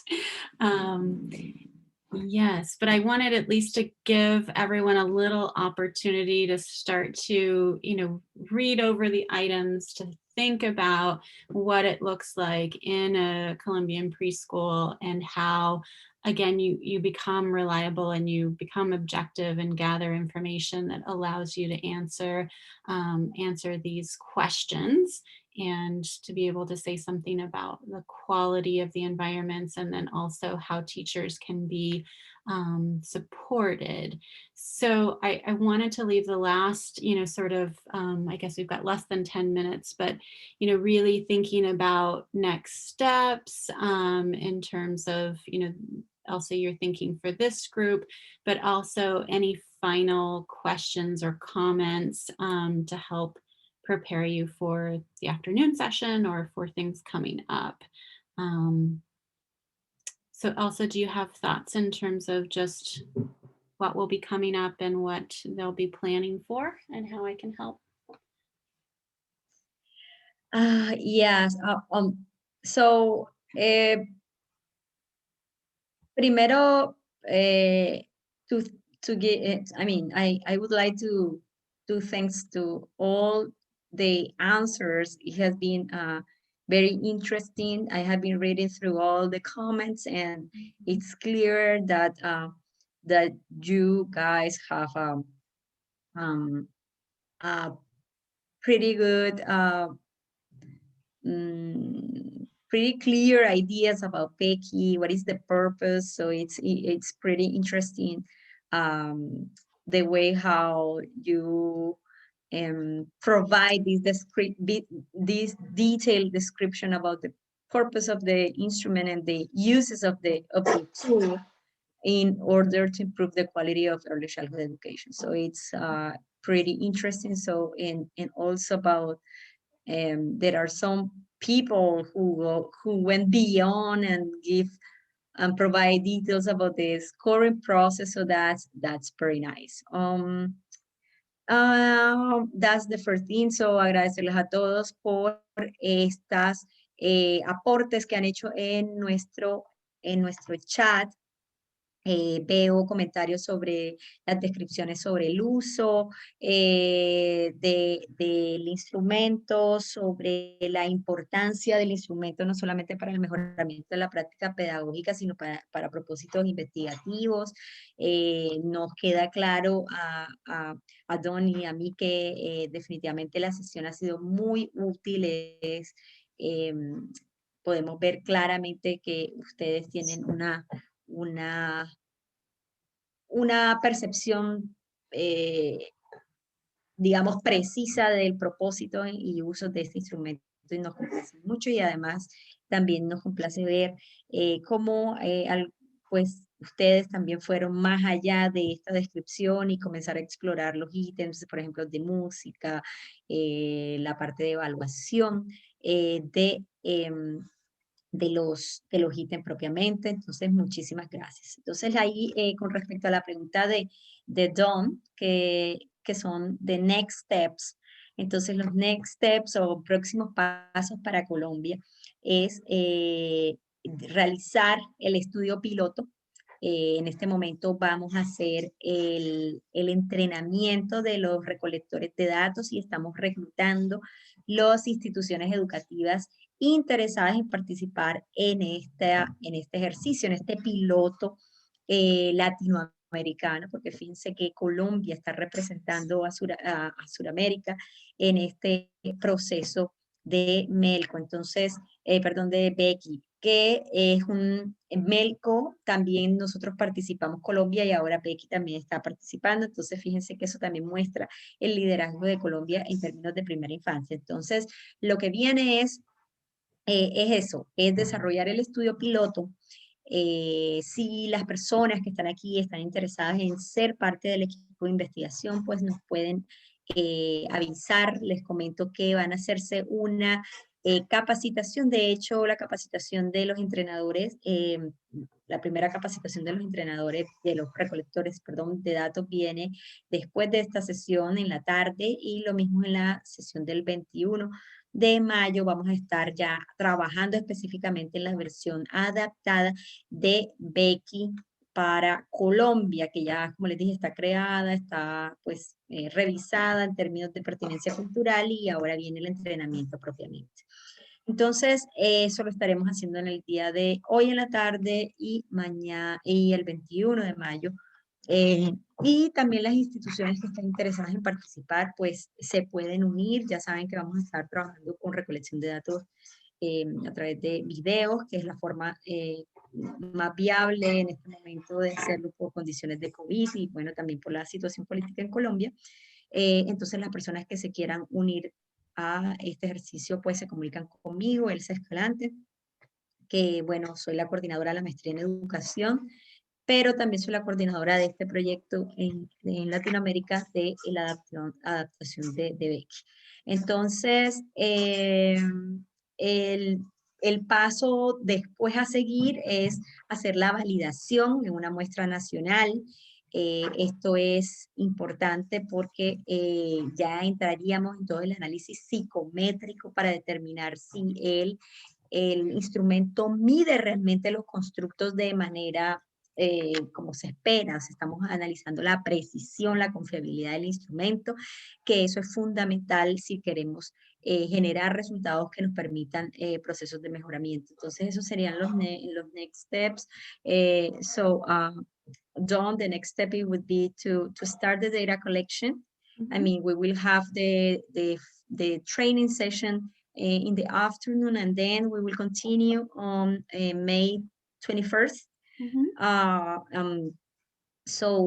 We will be focused on the Colombian version of Becky, and so we will do in this type of exercise that we were working with you today, but with Colombian videos. So finally, we could collect the data. So we did it. I mean, you guys have to understand that it's a big goal for us, given the current situation. So we will do that in the afternoon. Then we're gonna collect data in final week of May and June. That's what we are planning to do. And so we will be analyzing the data in June and July. So the idea is to start work on the validation process if it's possible.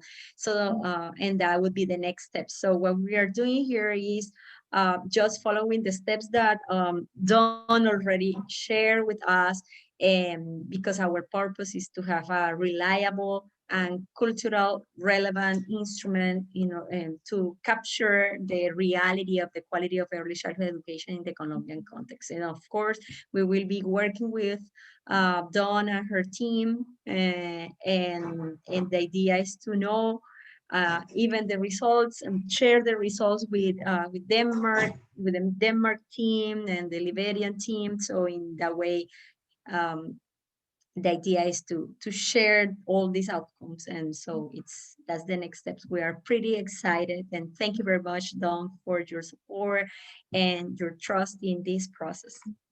Of course.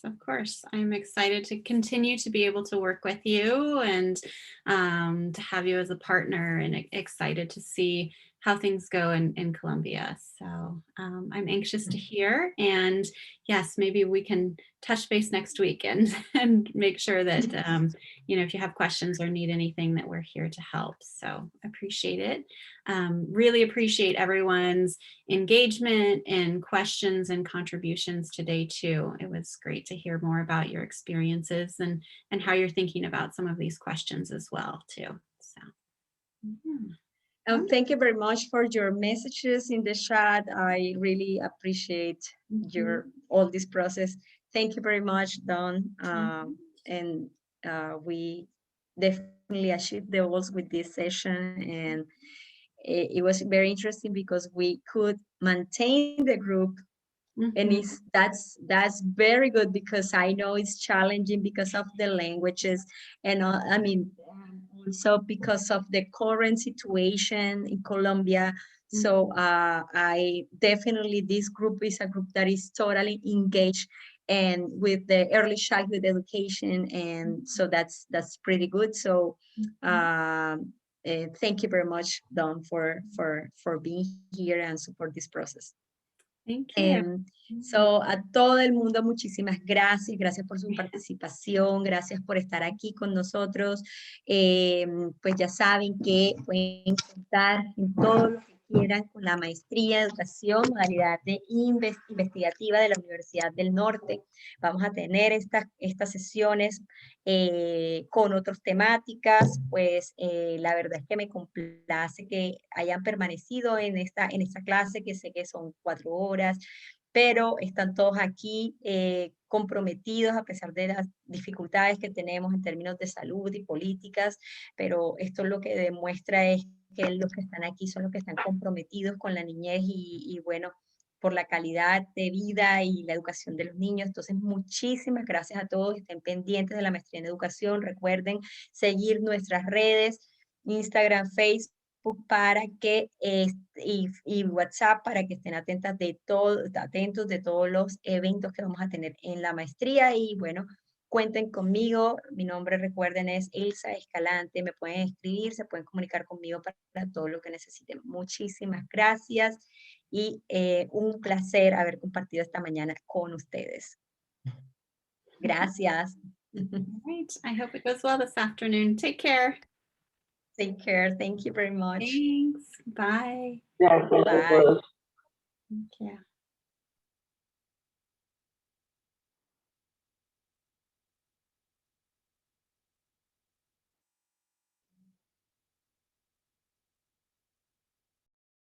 Profe, disculpa, buenas tardes.